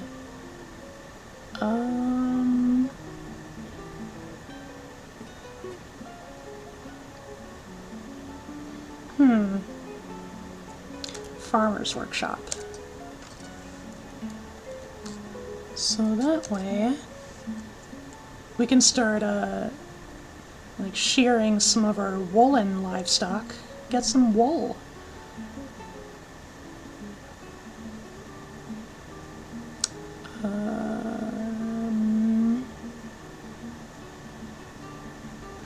I'll wait before I build anything else.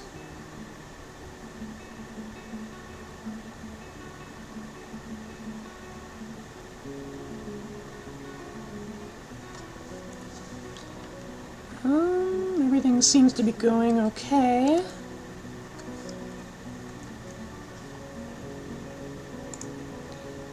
The elven caravan has left.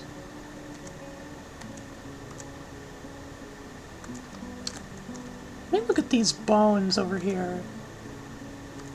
Pond turtle shells, mussel shells. Oh yeah, we got a lot of shells. We can make those into crafts. Right here. Shell.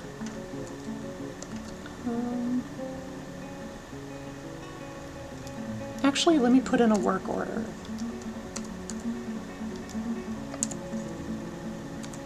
Shell. Crafts. Let me see. Let's do 30. Just for now.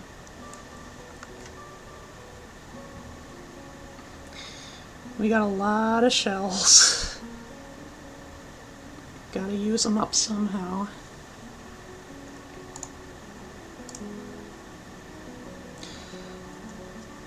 It'd probably be a good idea to make some more cups too.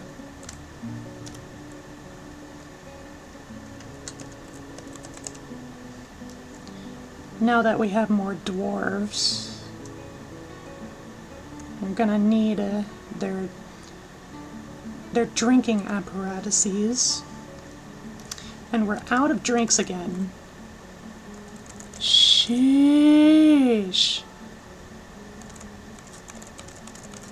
Might as well, like, do a whole bunch.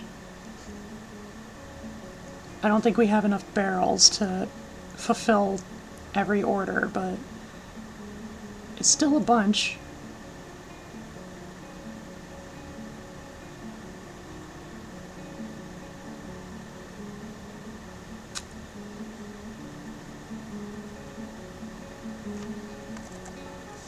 Okay. Okay, every work order has been placed.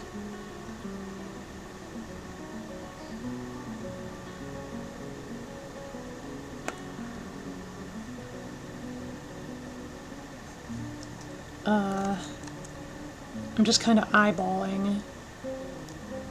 It doesn't look like anyone is taking up the shell work. And I think it's because we need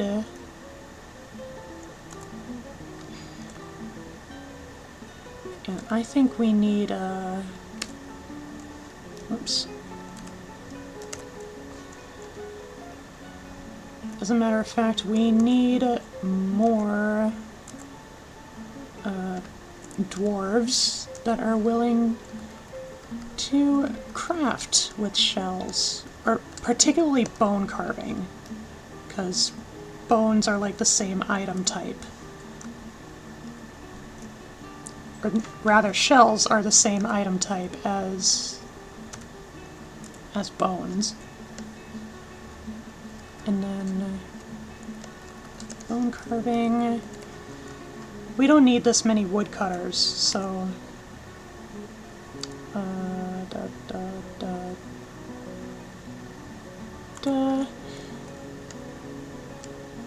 just gotta keep track of each one that I'm enlisting.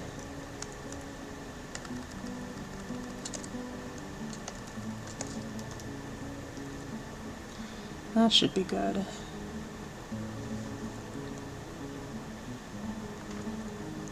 And I think once we start getting a surplus of crafts, like taking up a bunch of space, then we can make a few bins, put them in some bins to save room.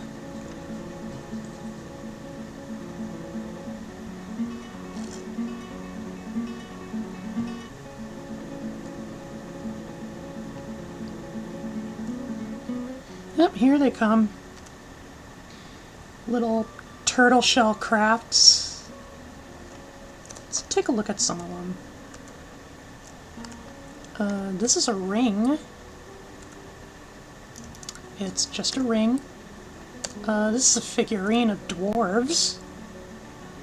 It's a well-designed image of dwarves in pond turtle shell by Dodak Uzolorist.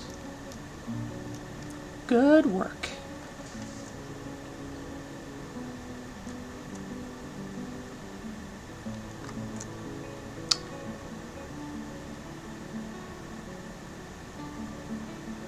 Right. I almost forgot. I wanted to do some channeling work for getting my hands on some stone. Let's see here. That's already filled.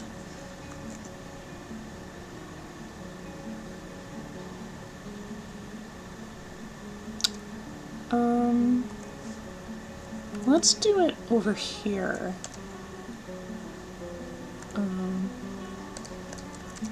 I'll make it a bit wider than usual. And then just channel, channel, channel, channel, channel. Just this long descending stairway, deeper and deeper and deeper yet right here, and then I'll have it so that it'll lead up here. There will be a big area, a relatively big area.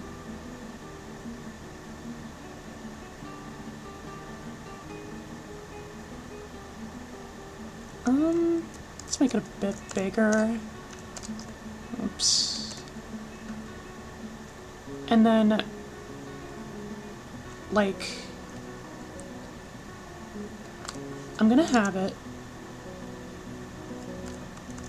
it so that, like, this little section will be, like, will still be an archway, or, like, a pathway in the stone. But then, right here will just be a pit where all of the water will just collect and pool up, you know, gradually. And like right here in this little 2x2 area is where I'm gonna put the grates, so that way dwarves can walk across it. And by my estimation, we should reach stone by this point, so yeah, it's 10 levels deep. Oops. Did I...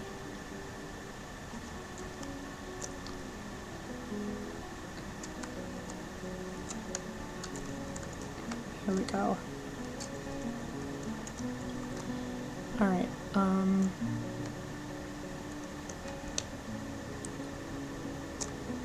wait. I wanna try and get the correct resolution. I think this is right. It's just gonna have to be, flickering for a bit.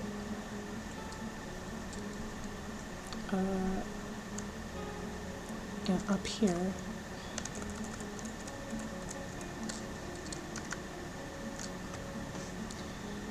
Yeah, so anyway, like, the dwarves will be able to walk across the floor grates as the water falls through.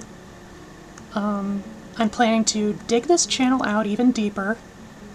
You know, just so that way, we'll finally have our own little reservoir, and hopefully by this point we'll get to some heckin' stone. Lily pals? I'm gonna have to be relatively quick about it, though. Hopefully the dwarves will pick up the slack quickly enough. Yep.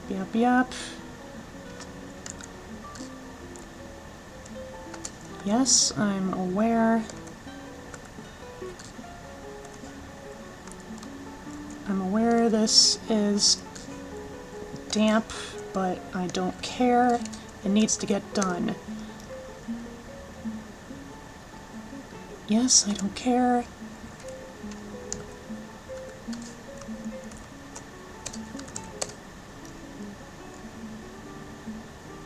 Just keep digging. Wait. Firelight. We hit stone, y'all.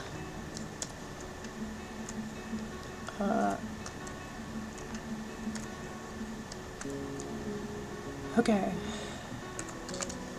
Easy does it.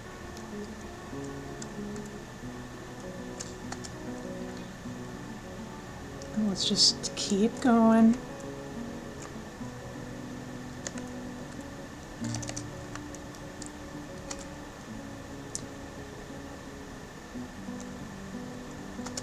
Aha. We broke past the aquifer level, And we struck mica and clear garnet. Very cool. And sphalerite. And more clear garnet. And more mica.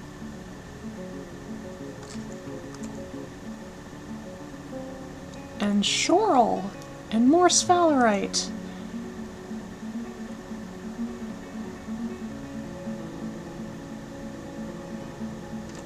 Actually,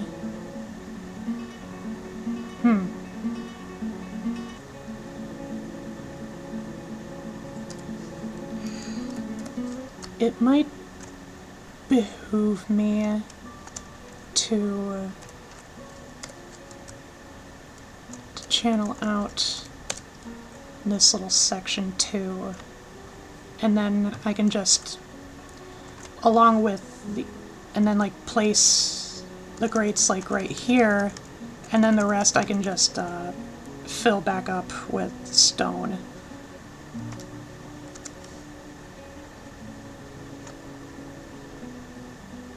Struck citrine.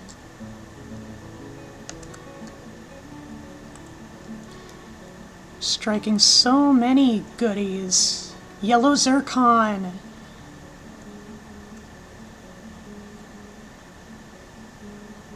Yeah, so with this, I'm gonna have to plan out a stone stockpile as well as gems.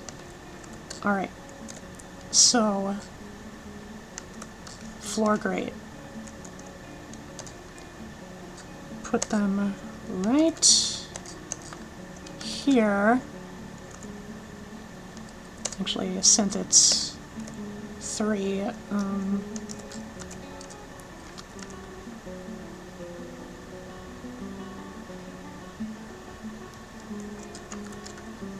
floor, no access, okay.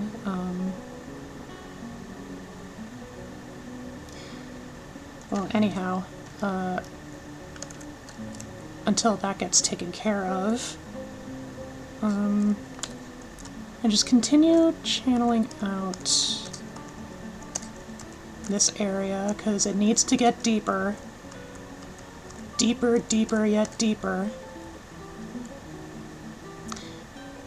Probably gonna want to quickly set up a gem stockpile here, because they're lightweight, and I don't have any wheelbarrows yet. Because over time, you know, as the water is going to collect and pool up, we're going to lose access to a lot of these boulders and a lot of these mined out ores. So yeah. We want to take care of that pretty soon. I'm just not sure where I should put it.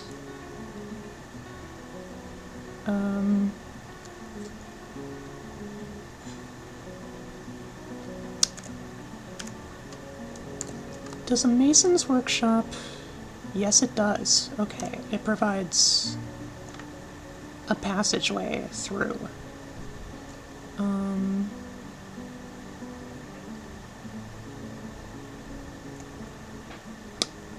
So, actually, what I'm gonna do, I'm gonna mine out just an extra little bit there, and then extend out into a hallway here.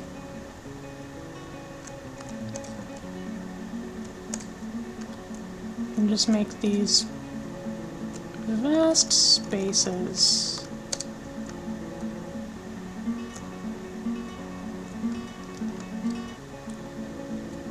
And then I'm gonna put in a work order for wheelbarrows. Maybe just 5.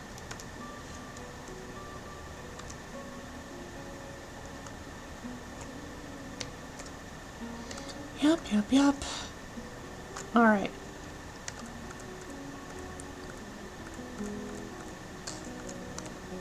The grates are put in place. Put the last one right there.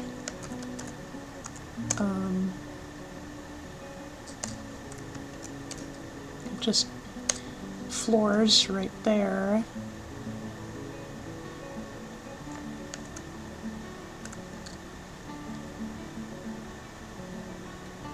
Gonna want to be careful I don't immediately cover up the entryway down into these areas.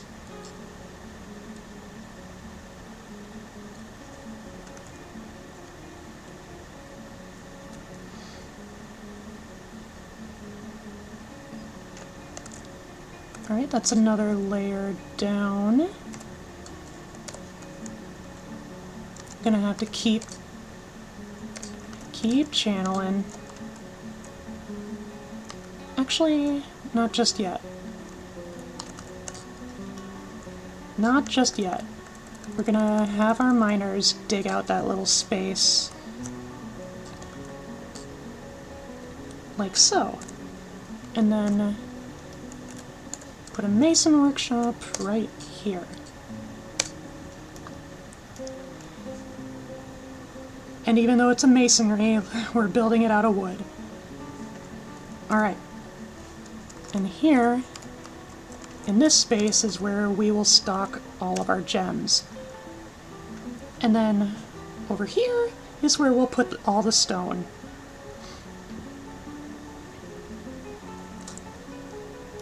Using our mind brains! I could probably go for some more... Well, actually... I don't think there's going to be enough barrels, so... Hey, another work order! Let's just do 5 for now. Ooh! Wait, Tiny was fighting? What is with these stray dogs? What the hell? But a giant barn owl. That's gonna be some good eating.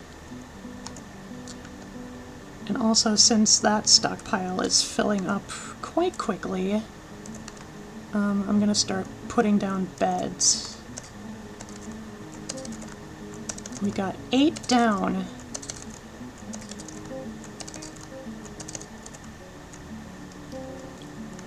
How about doors? 7.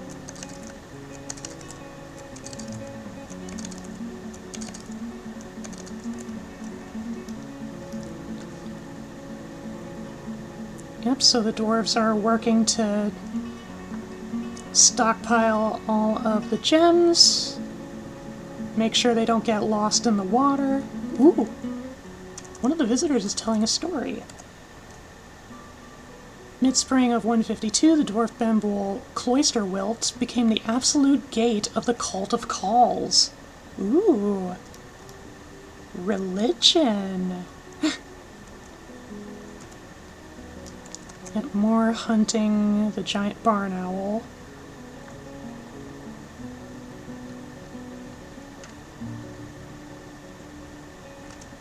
Is that all the gems? Let's check. Yes, it is. Alright. Yep, so we're gonna continue the channeling.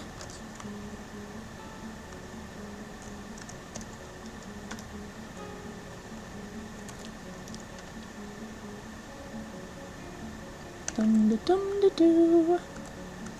The water is falling through.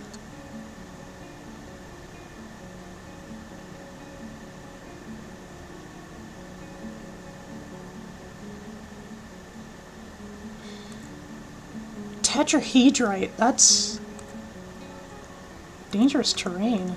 Oh. You big baby.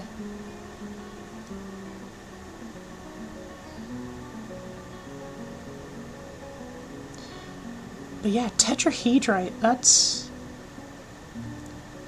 very much a a good metal to stumble into. I can't remember if it provides iron or copper. It's one of those two. Or possibly even silver. Hey, can you dig out this one too?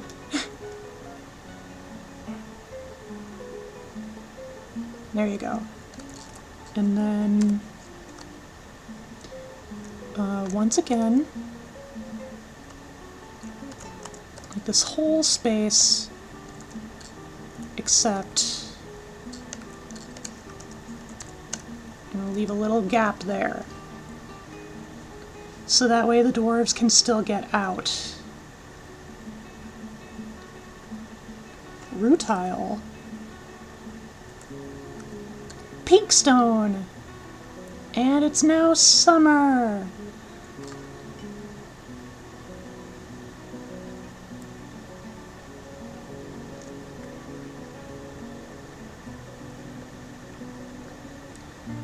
Always gotta wait for it to save.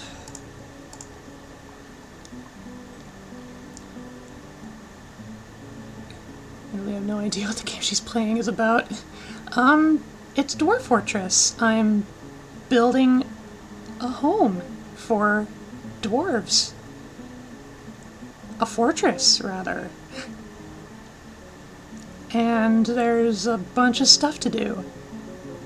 Managing a bunch of whole little dwarfs, each with their own unique needs and personalities and dreams and feelings. It's actually a very complex game in terms of like,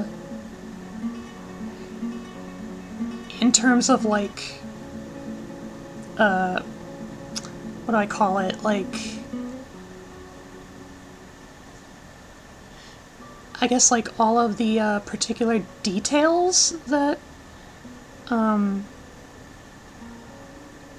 that are like generated about the world and its history and all the people that are within it. Like, easily every dwarf in this game has a story. Or at the very least, if they don't, it's very easy for their stories to come into fruition. Alright. So, unpause. More tetrahedrite. That's good, that's good. Oop. We're getting our first little bit of water. Might want to hurry.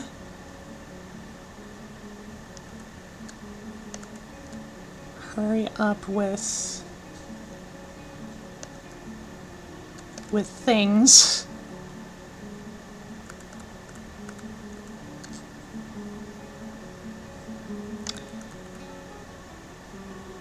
Now, I do know that, like, if I pause it real quick. So, here, by comparison, like, these tiles are filled with water, but it's at a depth of 1, which is, like, really shallow, like the most shallow you could get. Like, it's basically, like, just up to your ankles. So it's very easily to traverse through. By comparison, over here we have water at a depth of 7, and 7 is the maximum for a water-occupying tile. And yeah, basically it's completely full. And I can't remember exactly how full a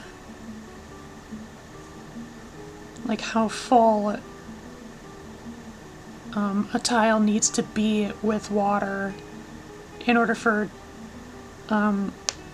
like dwarfs traversing it to become more difficult. In which case, like, I should say dwarves can learn how to swim, but usually the process to which they end up learning is very dangerous. Like, it's easily like a 60-40 chance that they'll just drown and die.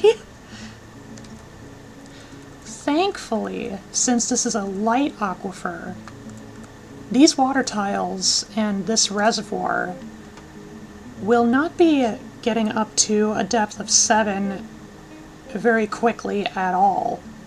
Like, we still have some time, but, you know, I still want to hurry. I still want to hurry. Because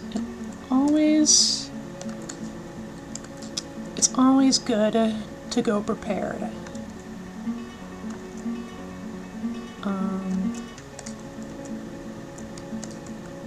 Dum-de-dum. Daddly-doo. Hobbity-dum. Just gotta dig this reservoir reasonably deep. I will also say, over time, as this reservoir fills up,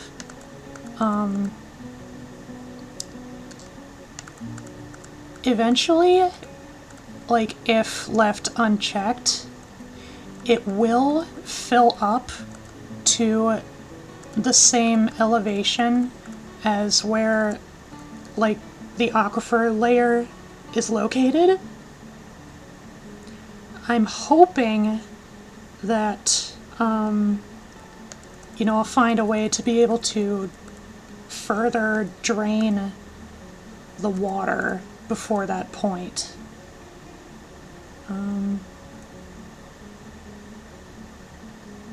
I guess one thing I could do is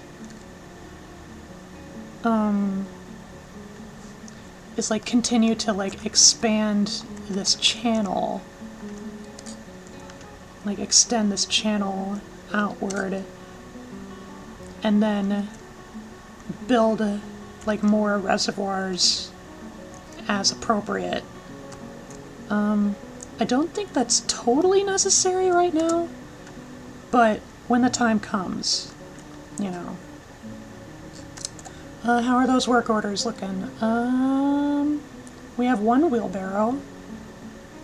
The beds and the doors are... I think they're almost done. The shell crafts are the most almost done. Like, just have to fulfill it one more time and then the job will be complete. In which case, look at that. That's a whole lot of trading moolah. And it would probably behoove us to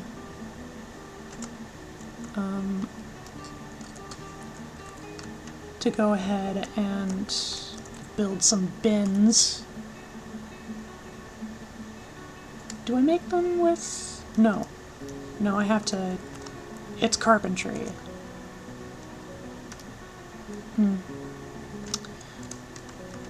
Anyway. We still need to designate the stone stockpile. And it means a lot of dwarves are going to be putting to work, or going to work, hauling up all the stone.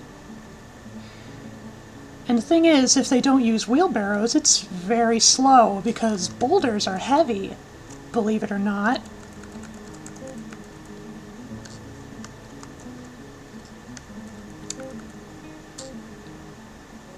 Yep. Yep.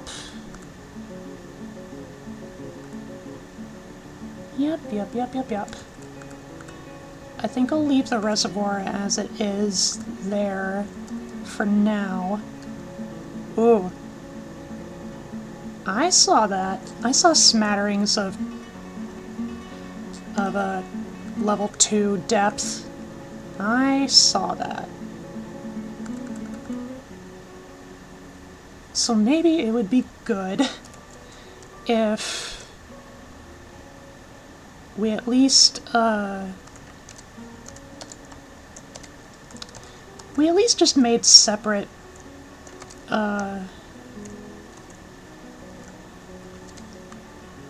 like just separate spaces to further prolong the process.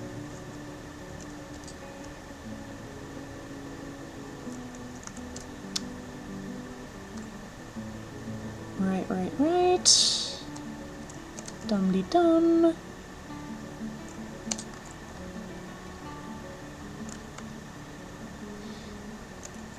Yeah, we can dig these parts out, but we won't be channeling them just yet.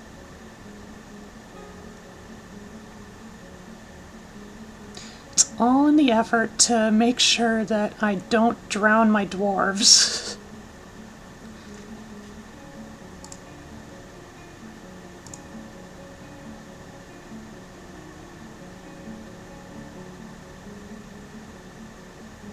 More ores, more stone.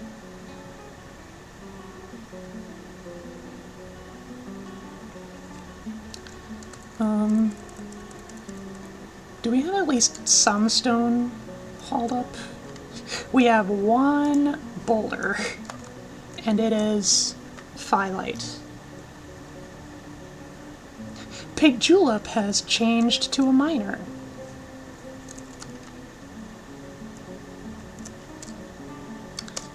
Build a couple of doors, a few beds.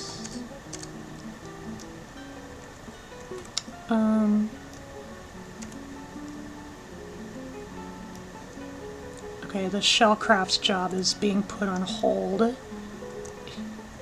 in favor of stone hauling.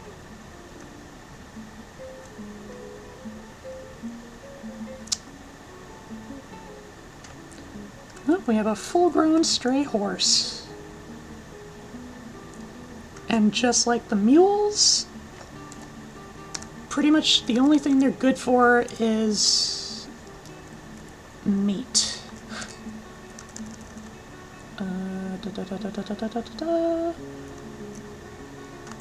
Oh, I didn't slaughter the mule yet. No matter. Donkey, very much the same. Well, technically, like, horses and donkeys and such can be milked, but usually it's just kind of a tedious process. Right. By the way, I cannot slaughter pets. It is forbidden. Okay. We have a few more barrels, I see, so we can get to brewing a bit more. Are those? Yep, those are wheelbarrows. So, at least some of the dwarves. Oh, and they're... yeah, right here, Bear here is using one of them.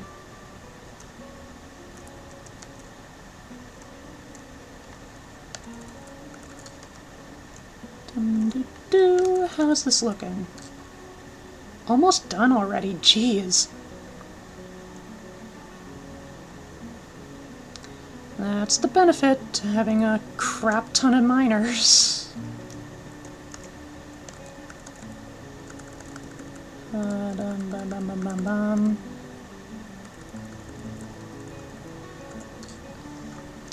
Yeah, so I think we're good as far as the aquifer is concerned. At least for now. There are always ways, there are always methods to prolong the inevitable.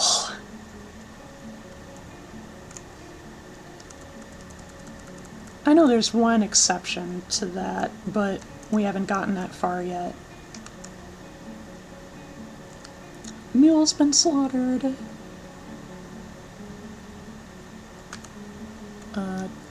Did I... Yeah. Yeah. Horse is up next.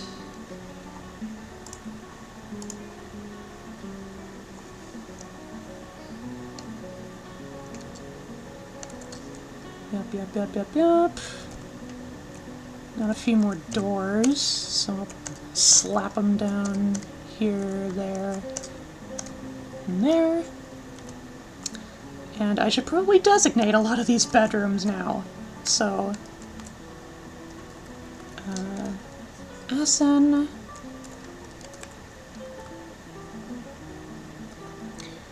Still giving nothing to the children.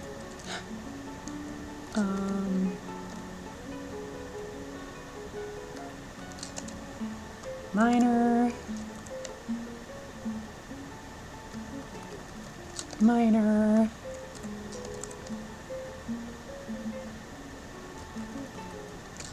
Doctor.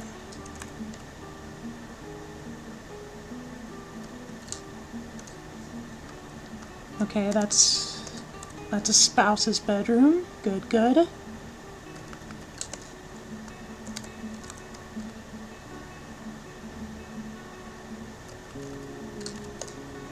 Weaponsmith. Woodcutters. Married. Hunter. Hunter and trader. Okay. Are these? Yeah. Those bedrooms are owned. Got a few more boulders. Mica. I don't remember what mica specifically can be used for.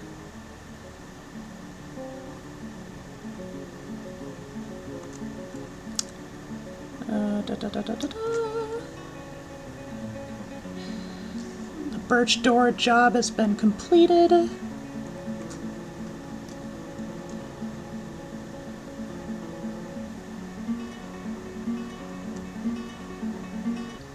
Oh, wait. I said I would give a nickname to any dwarf that creates an artifact. Wait, no. It was Gum Gum that made the artifact. Never mind.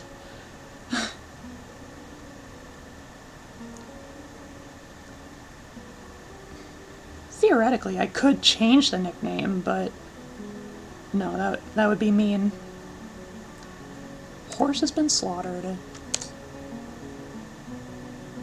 What is with these dogs? The manager's right hand takes the full force of the impact, bruising the muscle through the wild boar leather right mitten. Okay, so it's not a serious injury. It's just a bruise.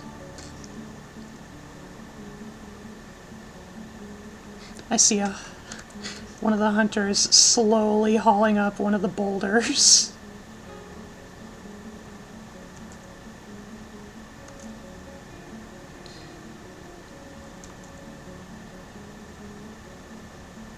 Among other things, I should probably build a jeweler's workshop. Let's kind of make another little hallway here and then dig out the rest of that space. Wheelbarrows have been completed.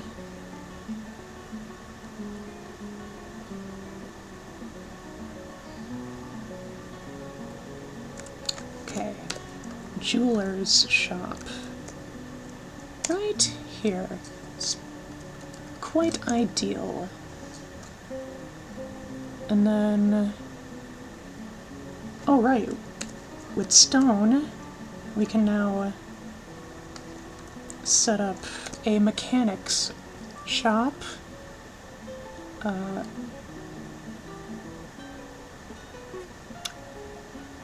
Let's use the Phyllite. Why not? I'm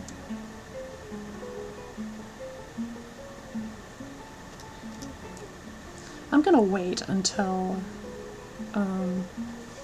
Ooh! Gum Gum has created a masterpiece peach wood barrel. Gum Gum is now so proficient in carpentry that they are now a master. I'm pretty sure. Actually, no. Actually, no. It was just statistically unlikely, but yeah, anytime, like naturally the more experienced a dwarf gets in a certain craft, the higher value a lot of those crafts end up becoming.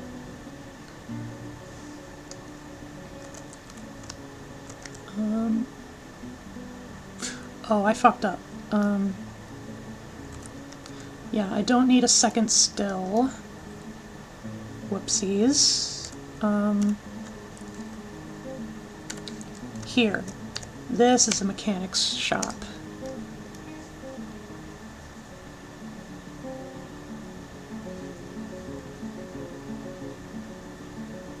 Alright, that's taken care of.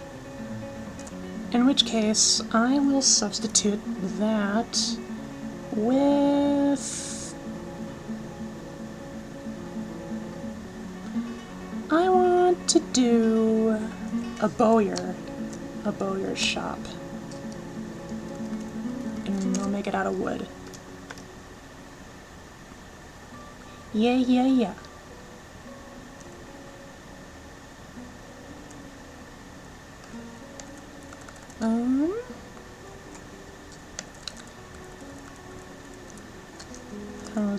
How are things looking down here?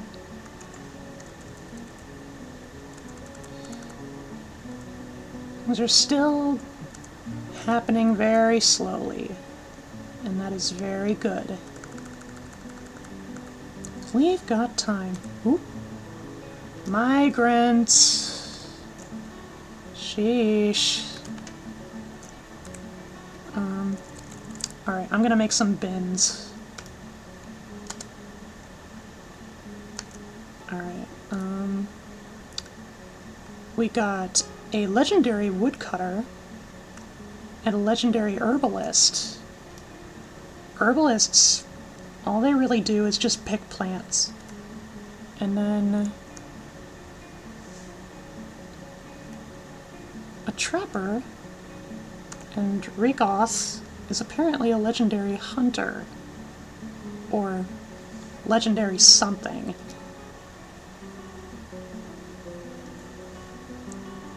Ooh! The Guild of Boulders, a minor guild, has been established. Fancy. And completely unsurprising, considering just the sheer number of miners that we have. Of course, this also means we need to fulfill the needs of the guild as appropriate. And that's gonna have to be a secondary priority. Ooh, a reindeer calf. Bull calf, a billy goat. Nice. Nice, nice, nice. Oh yeah, that stockpile is almost full. If I remember right, I put both furniture and crafted goods in the same spot, just for convenience.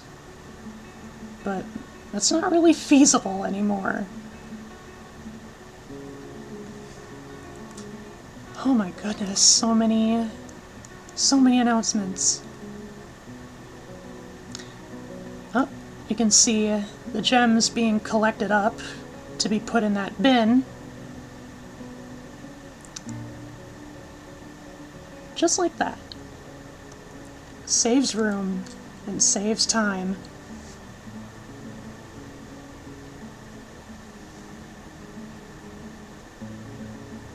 Well, I suppose it doesn't necessarily, like, save time, but... Oh! Toon Lilarkilrud, the Fisher Dwarf, has been taken by a Fey mood! So, there are different types of strange moods, and oftentimes they depend on, like, the dwarf's overall well-being. So, yeah, we can see them take up a crafts workshop. What do they need?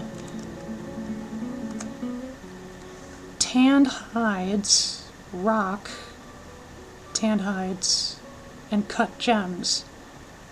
Well, it's a good thing we set up a jeweler's shop. Let's cut some of that clear garnet. How about?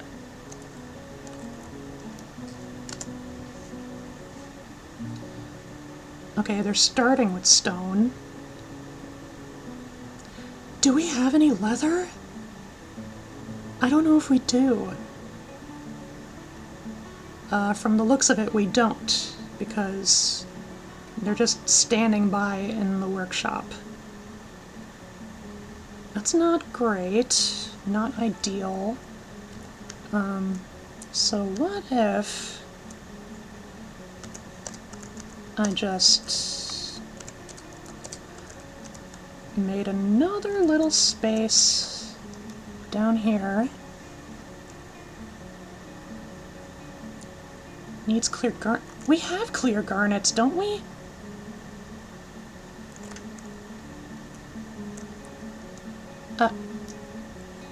What the hell? Let me take a look at these bins.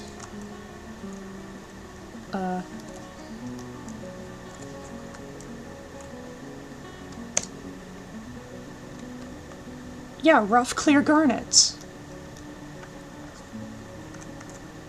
Don't you try to pull any shit on me. Okay, workshops.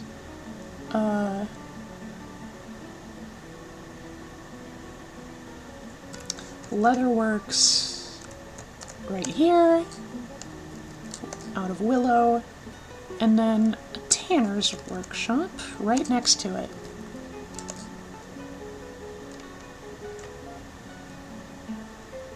And then, just because it's kind of adjacent to those professions, we will also make a loom and a clother's shop. Bam.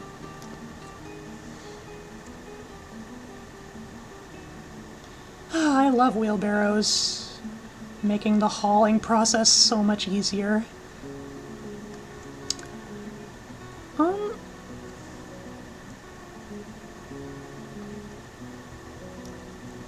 Oh right, it needs to be built first. Duh. Pig Julep has gone back to a fish cleaner.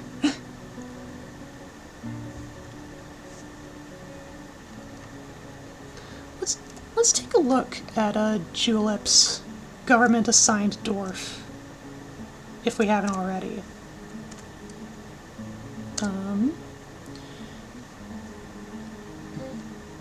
An artisan, their materials, and the tools to shape them. In the last season, he felt satisfied upon improving fish cleaning. He was uneasy after being unable to help anybody for too long. Felt fondness remembering making a friend. He felt bitter after getting into an argument. 58 years old, born on the 10th of Limestone in the year 142. His very long sideburns are braided. His very long mustache is neatly combed. His very long beard is braided. His very long hair is tied in a ponytail. His small-lobed ears are short. His eyebrows are slightly low. His hair is pale chestnut, and his skin is dark tan, and his eyes are silver. He is mighty, incredibly tough, and quick to heal. Pig Julep likes serpentine? Serpentine? Is that a type of stone? Steel, star sapphire, the color ash gray, rabbits for their ability to burrow, and the words of the lustrous lanterns, and the sight of the lacy satins. When possible, he prefers to consume bumblebee mead, and he absolutely detests toads. Julep. How dare you? How could you? I trusted you! Well, technically I'm not a toad, but it's the principle of it. There are cousins. He has a great affinity for language, but he has bad intuition, little willpower, an iffy memory, and poor spatial senses. He personally sees sacrifice as wasteful and foolish, and prefers a noisy, bustling life to boring days without activity. He dreams of crafting a masterwork someday. He never acts without prolonged deliberation, even to his own detriment, and the harm of those around him. He drops any activity at the slightest hint of difficulty or even the suggestion of effort being required. He has an overbearing personality. He finds helping others very emotionally rewarding, though he wishes this were not the case, as he considers altruism foolish. He generally finds himself quite hopeful about the future. He is curious and eager to learn. He lives a fast-paced life. He tends to consider what others think of him. He tries to do things correctly each time. He doesn't focus on material goods. He has little interest in joking around. He has a habit of stretching his body during pauses in conversation. He needs alcohol to get through the working day, and he does not mind being outdoors, at least for a time, and he is getting used to tragedy. Oh no. What tragedy? Oh no. Oh, I notice he's been uneasy after being unable to pray to one of his gods. At some point, I'm gonna have to build a non-denominational dwarven temple. Also, these other workshops. Oh, I can see dancing happening. It's happening very rapidly. Or at least it looks that way.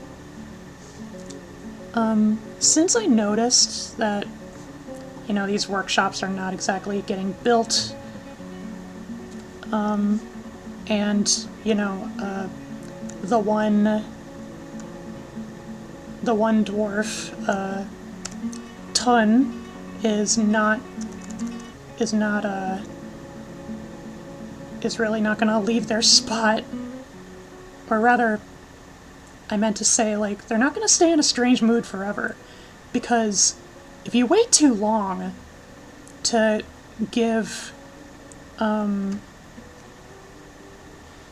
if it takes too long to give the supplies, the resources necessary to fulfill a strange mood, the dwarf might,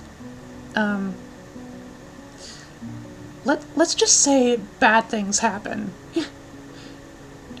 Bad things happen. Listen to story. Let's take a peek. In 141, the dwarf Cyril, confined, ringed, became the mayor of the Matched Iron. It's completely irrelevant to us. Let's put some of these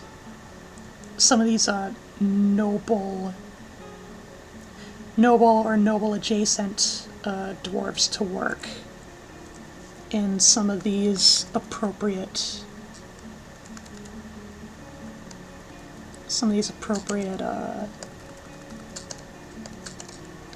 professions. So weaving and clothes making, and then maybe one of our hunters, since they don't have to, so they won't have to worry about having to try hunting non-stop. They will also be weaving and clothes making. And then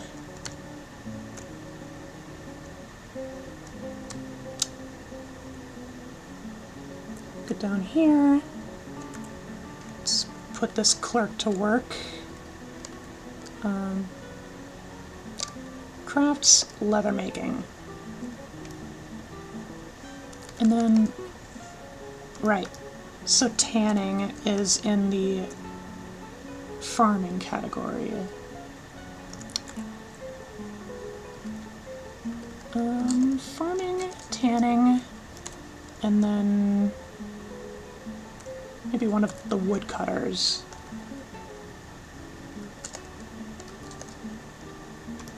Like that. How's that for a reason? Goodness grievance, so much work. So much work to do, so much to be done.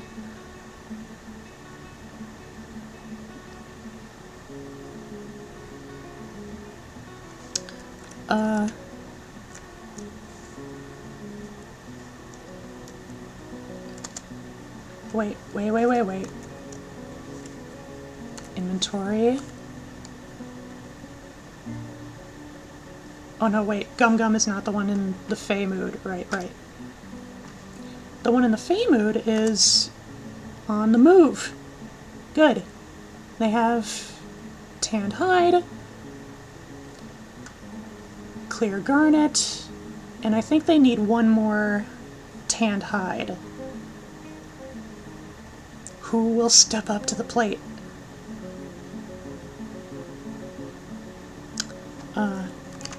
Actually, okay, I think... Oh? A Guild of Boulders has many members, now requires a guild hall. Location must be built and furnished with the hall designated for a minor guild. Do I approve this request? Tentatively, yes. It will happen, but not right now. Not right now. There's too much to do.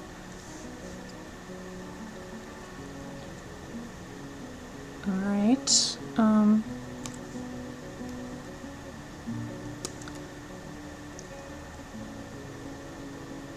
Yep. I think I'm gonna have to butcher another one of the animals so we can get its hide.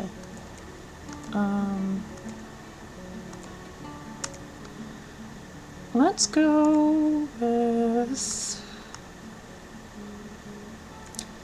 I don't want to butcher the donkey while it's still full, so... It's a shame that a lot of these puppies haven't grown up yet. We could... I really don't have qualms about slaughtering dogs if need be.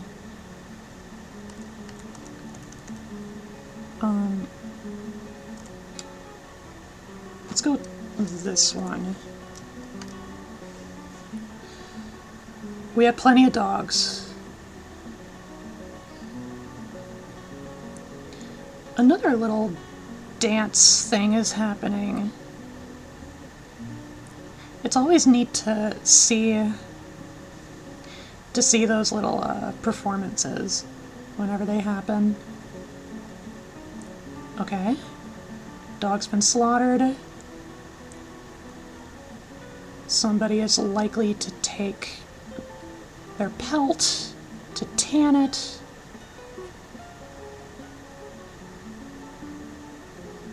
Yep. There we go. And then once they're done,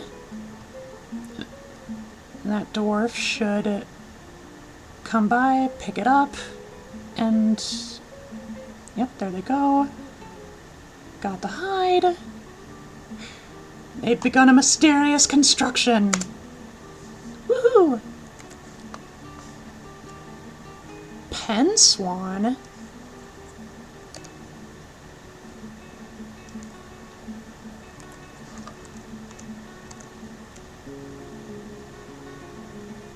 My oh my.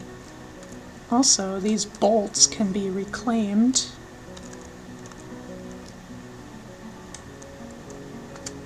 Because that's more efficient. Let me take a look at this stockpile. Take a look at its settings.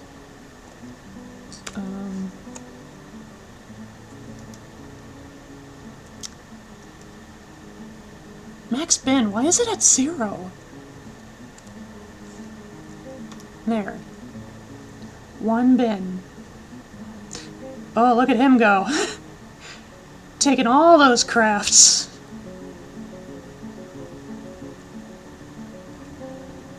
Ah, that's so much neater. Looks so much better. Alright, we still need more drinks.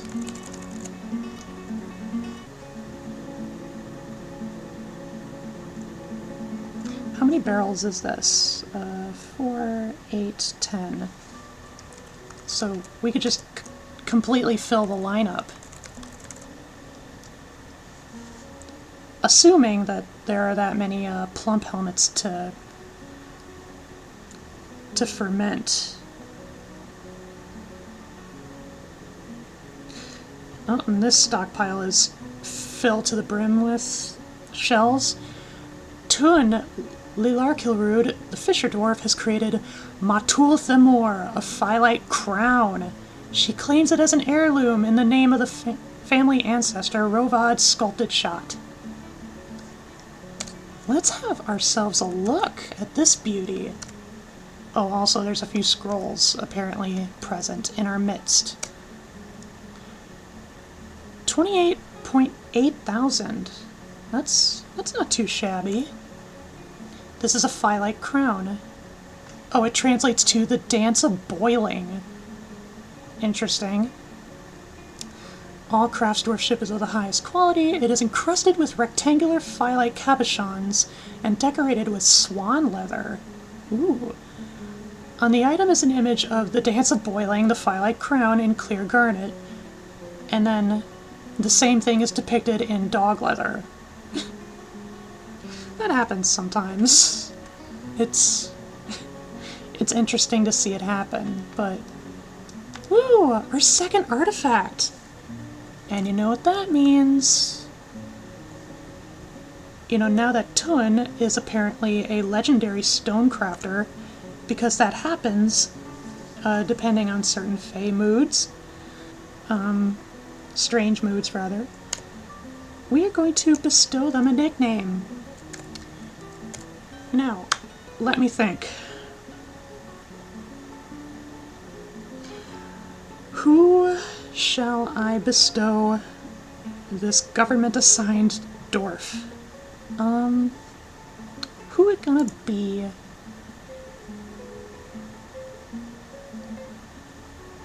Shoot! I keep forgetting to check chat. Hello, sister. Hello, comrade. She said it was a good dance. The dwarves are having a party, though. Can we see the dance? Sweet gods, what's with all this text? That's what the biographies are like, Ahsoka. Each dwarf's biography is heavily detailed. Sorry, Kupo.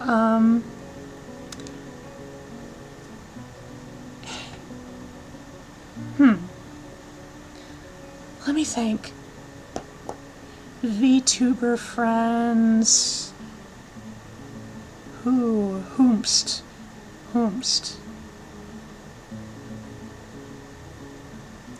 Which one of my lily pals could I most easily see wearing a legendary crown? I don't mind, I'm just Let's see. Oh, I got it. We are nicknaming this dwarf after Elliclops.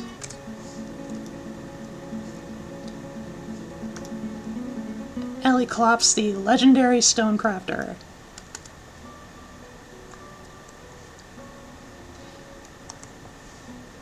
I'll have to tell Ellie that they have a government-assigned dwarf now.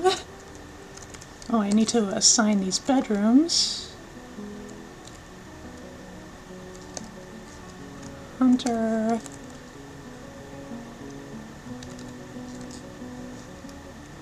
And I should probably fill out the topside dormitory with a few more beds too.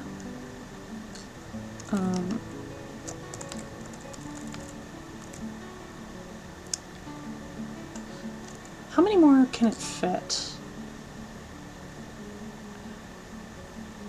I can make it work. I can make it work.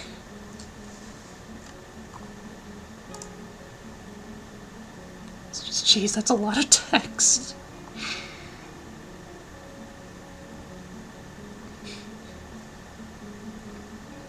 You should, you should see what the game is like in, Legends mode, which is basically like the compendium of this specific world. And then we'll talk about text walls. We're getting so many visitors. So many pesky visitors. Anyway. New work order. We're gonna order more shellcrafts. 30 is apparently rookie numbers, so we're gonna boost that up to 100. And I think I'm gonna increase max bins to 5. So that way when we make more bins, you know, we can stuff those bins with more crafts as necessary. DJ Pingu is getting spooked out of their work by the giant white storks. It's so annoying when that happens. For some reason we have these bolts just lying around. They're not forbidden from, you know, dwarves being allowed to pick them up, so I don't know why they just don't. Maybe we don't have enough quivers. That could be it. This channel remains virtually unchanged. It's still filling out quite slowly. But that's what I like to see.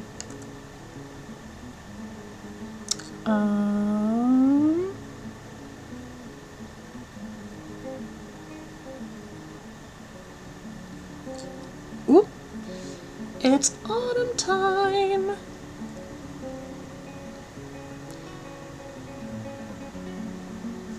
I know I've been streaming for a little while. 3 hours.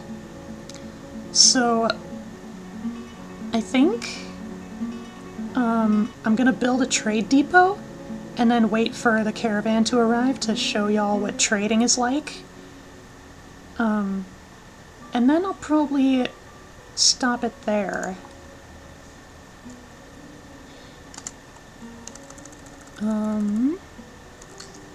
Alright, where to put the depot? I'll just put it, like, in front. Right here. Very easily accessible. And you know what? Let's use some of the tower cap logs. The reason I make a semi-big deal about the tower cap logs is because they don't actually come from trees. It's not actually a type of tree. It's actually a lumber from giant mushrooms that you don't find in the overworld. So, you know, you gotta treat them as a relatively rare commodity. I mean, not rare, but, you know, uncommon. We could probably do with some more wheelbarrows. Okay, that's a giant stork corpse. Any chance one of the hunters might want to fetch that?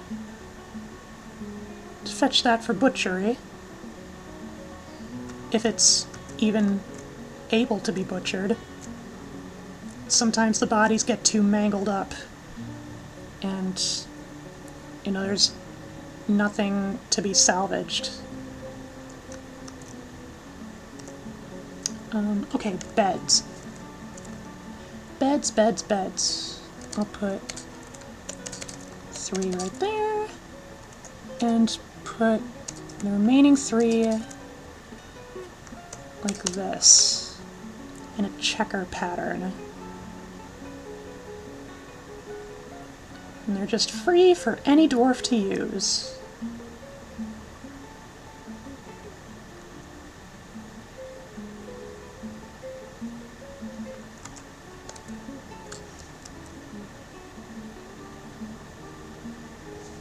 It looks like drink orders have been fulfilled. That's good. Although, it mainly just means we need more barrels. We inevitably need more barrels.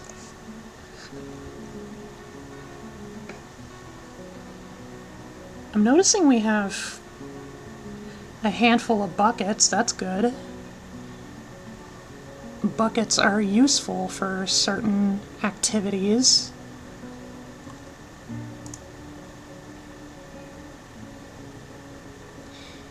It's been 3 hours.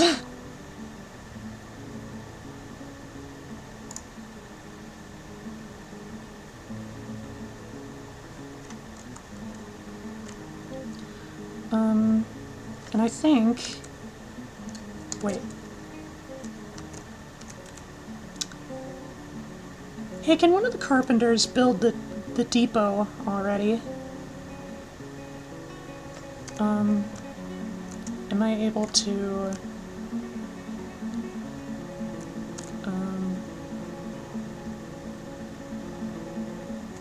yeah, not really.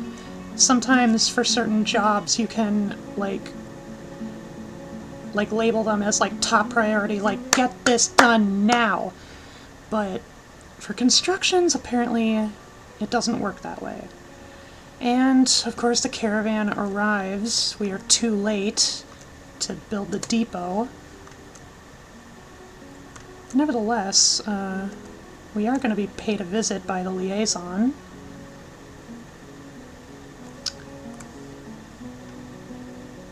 And apparently our population is 51. We've gone from an outpost to a village. Alright. There's much to share. More world info. What requests do you have of our merchants? I guess we could request, like, more foreign leathers. More extravagant. Elk birds. Oops. And then silk. We don't have any silk.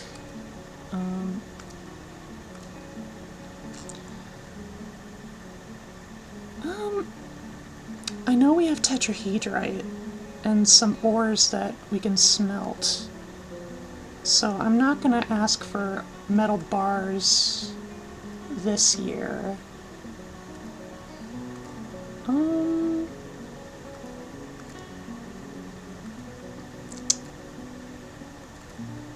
Dum-de-dum-de-dum.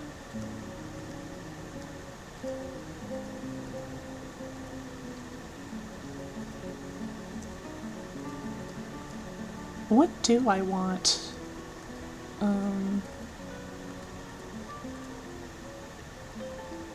Could probably go with some quivers.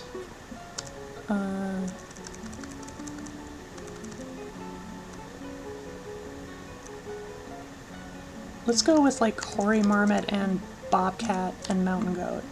Sure. Sand. I'm not sure if we have access to sand. I don't remember.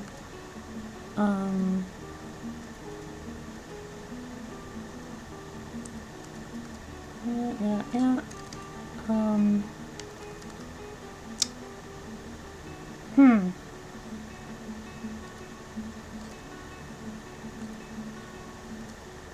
No, I think that's about it for now. One document, yada yada yada. What do you want from us? Rings and splints. As well as headwear and tools. Still relatively in high demand. And also, let's take a peek at the world right now. News and rumors. What's happening? In the early summer of 200, squash gills was known to be in lined earth. Squash gills, I assume, is an artifact. Early spring of 199, became the expedition leader of the legendary Urn. Group calling itself the legendary Urn reclaimed furnace cloisters on the behalf of the Yellow Chambers. Interesting. News of artifacts down to the south and southeast. The army of Ozud Bases Dread marched on Empire stockades. Yeah, we have news apparently of some attacks.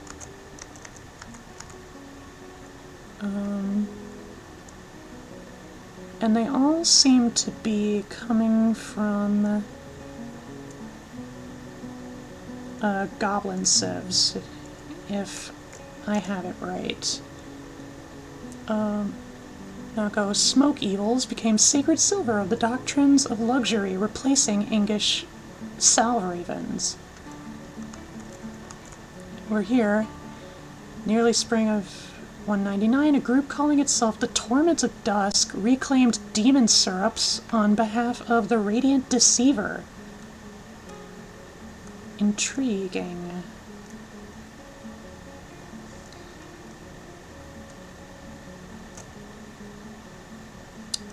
And down here, in the midsummer of 200, the army of Damstow Plague Jackals marched on hall practice, and in the early summer, became mayor of the Shady Daggers, replacing Olan Rained Spear.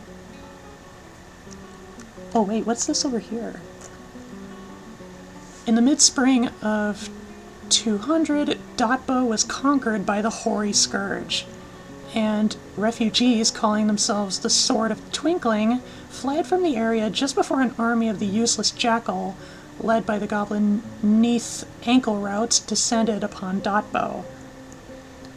Okay, so Dotbo was conquered, all the former residents fled. Not looking too nice. At least for them. So that's about all we can glean from world info for now. I realize sooner or later, gonna have to start building up a military. Build a depot anytime in autumn. I think the wagons will still come. I know that, like, if you're just late to building the depot, then, you know, they'll still occupy it as appropriate. The problem is, none of my dwarves seem to want to build this depot. I should have anticipated this. Many of the animals are growing up and also giving birth.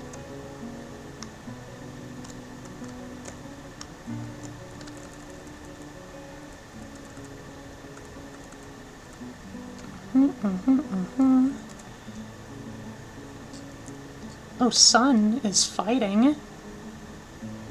Apparently trying to hunt down one of the giant storks.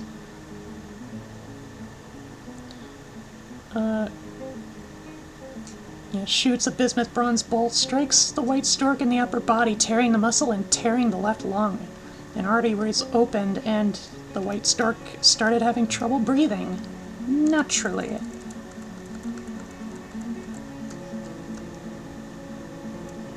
Well, ultimately, if this depot doesn't get built in time for the caravan to come and do its business, then I might have to just leave off without trading for another year.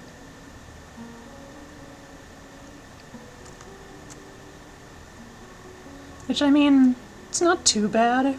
Oh, there it goes. There it is. And here they come. Right.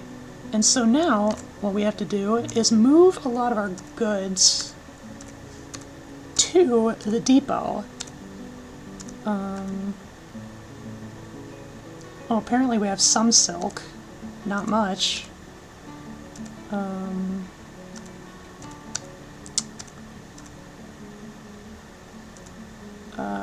Crafts. Right. Actually, wait. Can I just... Yeah, all of them. At least on this page. Yep. Yep. That's pretty much all I'm going to be taking to the depot. Because it's virtually all we have to trade.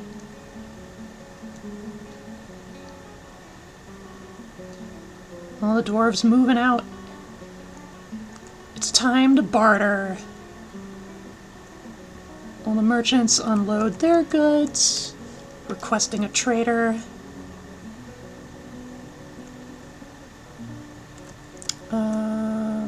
Trade. And here we are.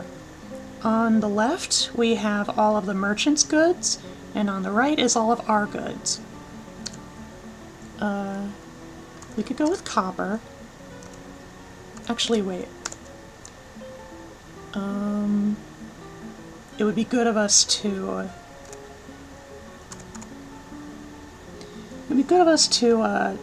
like, just offer up all of our goods. Just fork them over beforehand.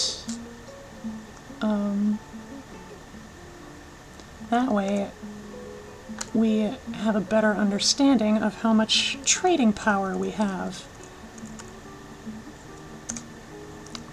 We're not gonna trade in any of our cups or splints, ropes, crutches, etc.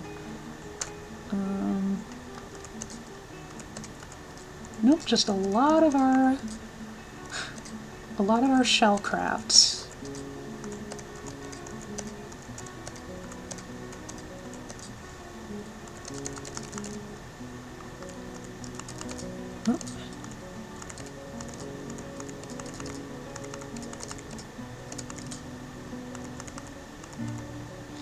Oh, one of our artifacts got lodged in there. Oh, both of them, in fact. They hold tremendous trading power, but, you know, they're artifacts. You gotta... It's like, you can't trade them lightly, unless they're, like, actual garbage, but, you know, just... A lot of the time you gotta hold on to your treasures with pride. Alright. We have a total value of 1,959. So we'll have to work within those means.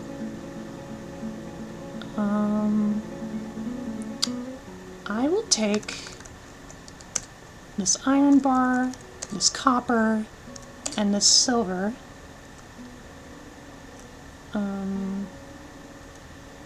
Tiger irons. I like the sound of that.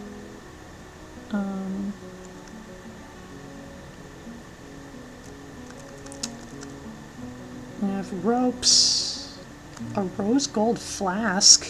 That's fancy. Instruments. A goose. Ooh, a ewe. We need that. Let's take a barrel of rum. 2 barrels of rum. Probably a good idea to get ourselves at least a couple of weapons.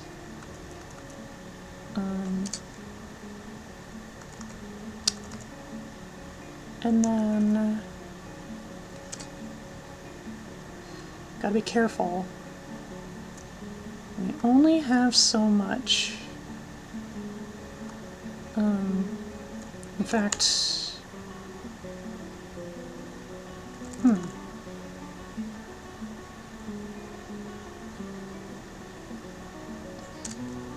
you can keep those.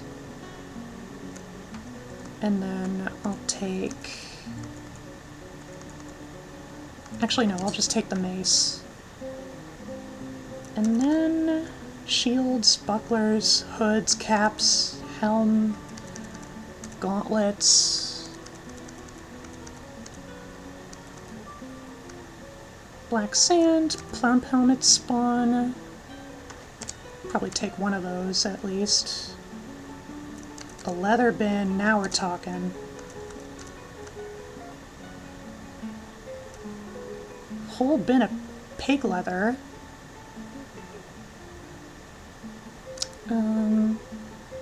I think I'll pass. But then... silk. We need more silk.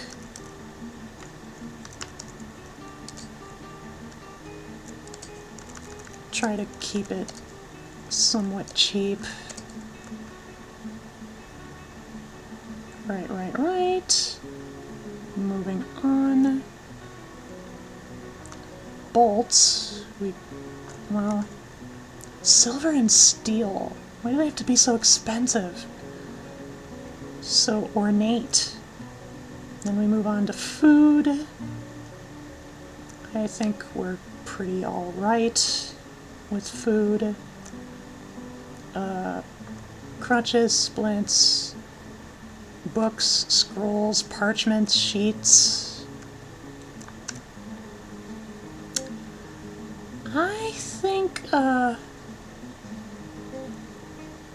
I think we're good.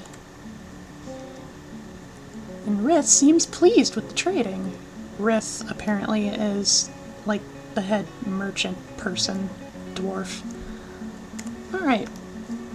And then we can move back all of the goods back to our stockpiles.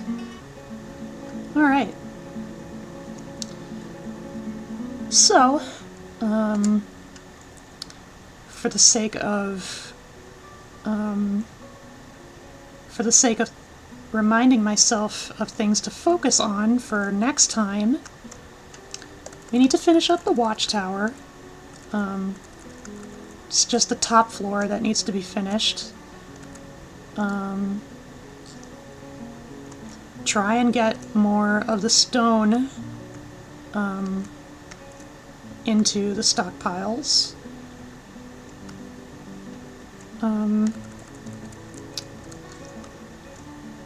Make a space for forging and metal smithing. Build furnaces and whatnot. And I suppose for now that's about it.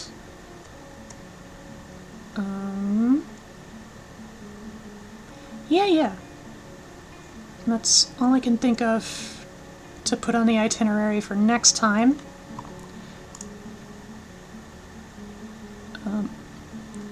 Hi, Zero! And hi, Whimsy One.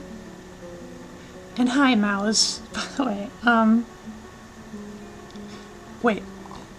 No, Mouse, you were one of the first ones to come. Never mind! My brain is so scattered tonight. Alright. That's about everything for tonight. I'm sorry I couldn't pay more attention to chat. I get so wrapped up in this game. Because there's so much to do! All at once. So many responsibilities. But we are saving our game. And calling it there. It was nice to get back to Dwarf Fortress after a month or so. And thankfully not having to deal with any crashes. I know that was a serious problem last time, but it was mainly just because of like having to deal with DF hack and everything. I had to disable all that stuff so that I could actually play. Hello, Zark. We are just wrapping up. Yeah, sorry. Alright. Naturally, if y'all want to stick around for the raid, we are gonna jump right into that business. Let's see who's online and live. Let's see. We got Phoebe. We got Sappho. Serena. Cece. Well, we raided Cece last time.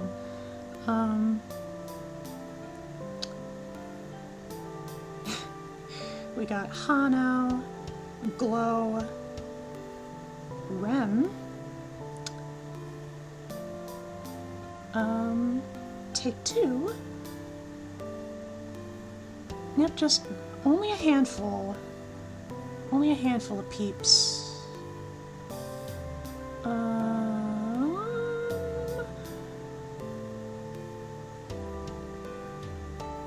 Let's raid.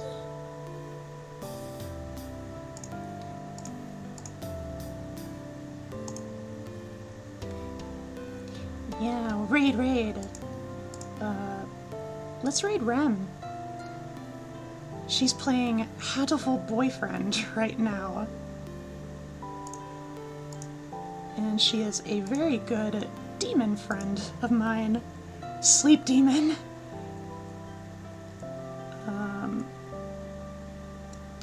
Okay, raid. Verse. Alright. Slap demo! Yes, she's very good. Alright, so Monday. I'm crossing my fingers ever so much. Am I crossing my fingers that we can make the next session of the Wildermyth collab next Monday? I'm hoping. But if not, then it'll be another solo stream. Like this week. I know I need to get back into Deltarune. We didn't finish Chapter 2, so there's a high likelihood we'll do that. I'm not sure how much more is left, but yeah. Yeah, I'm hoping everything will work out by then. Thank you all for tuning in, and thank you all for your patronage, your viewership, and your lurking. I love you all, my lily pals. Oh yeah, Swimmy!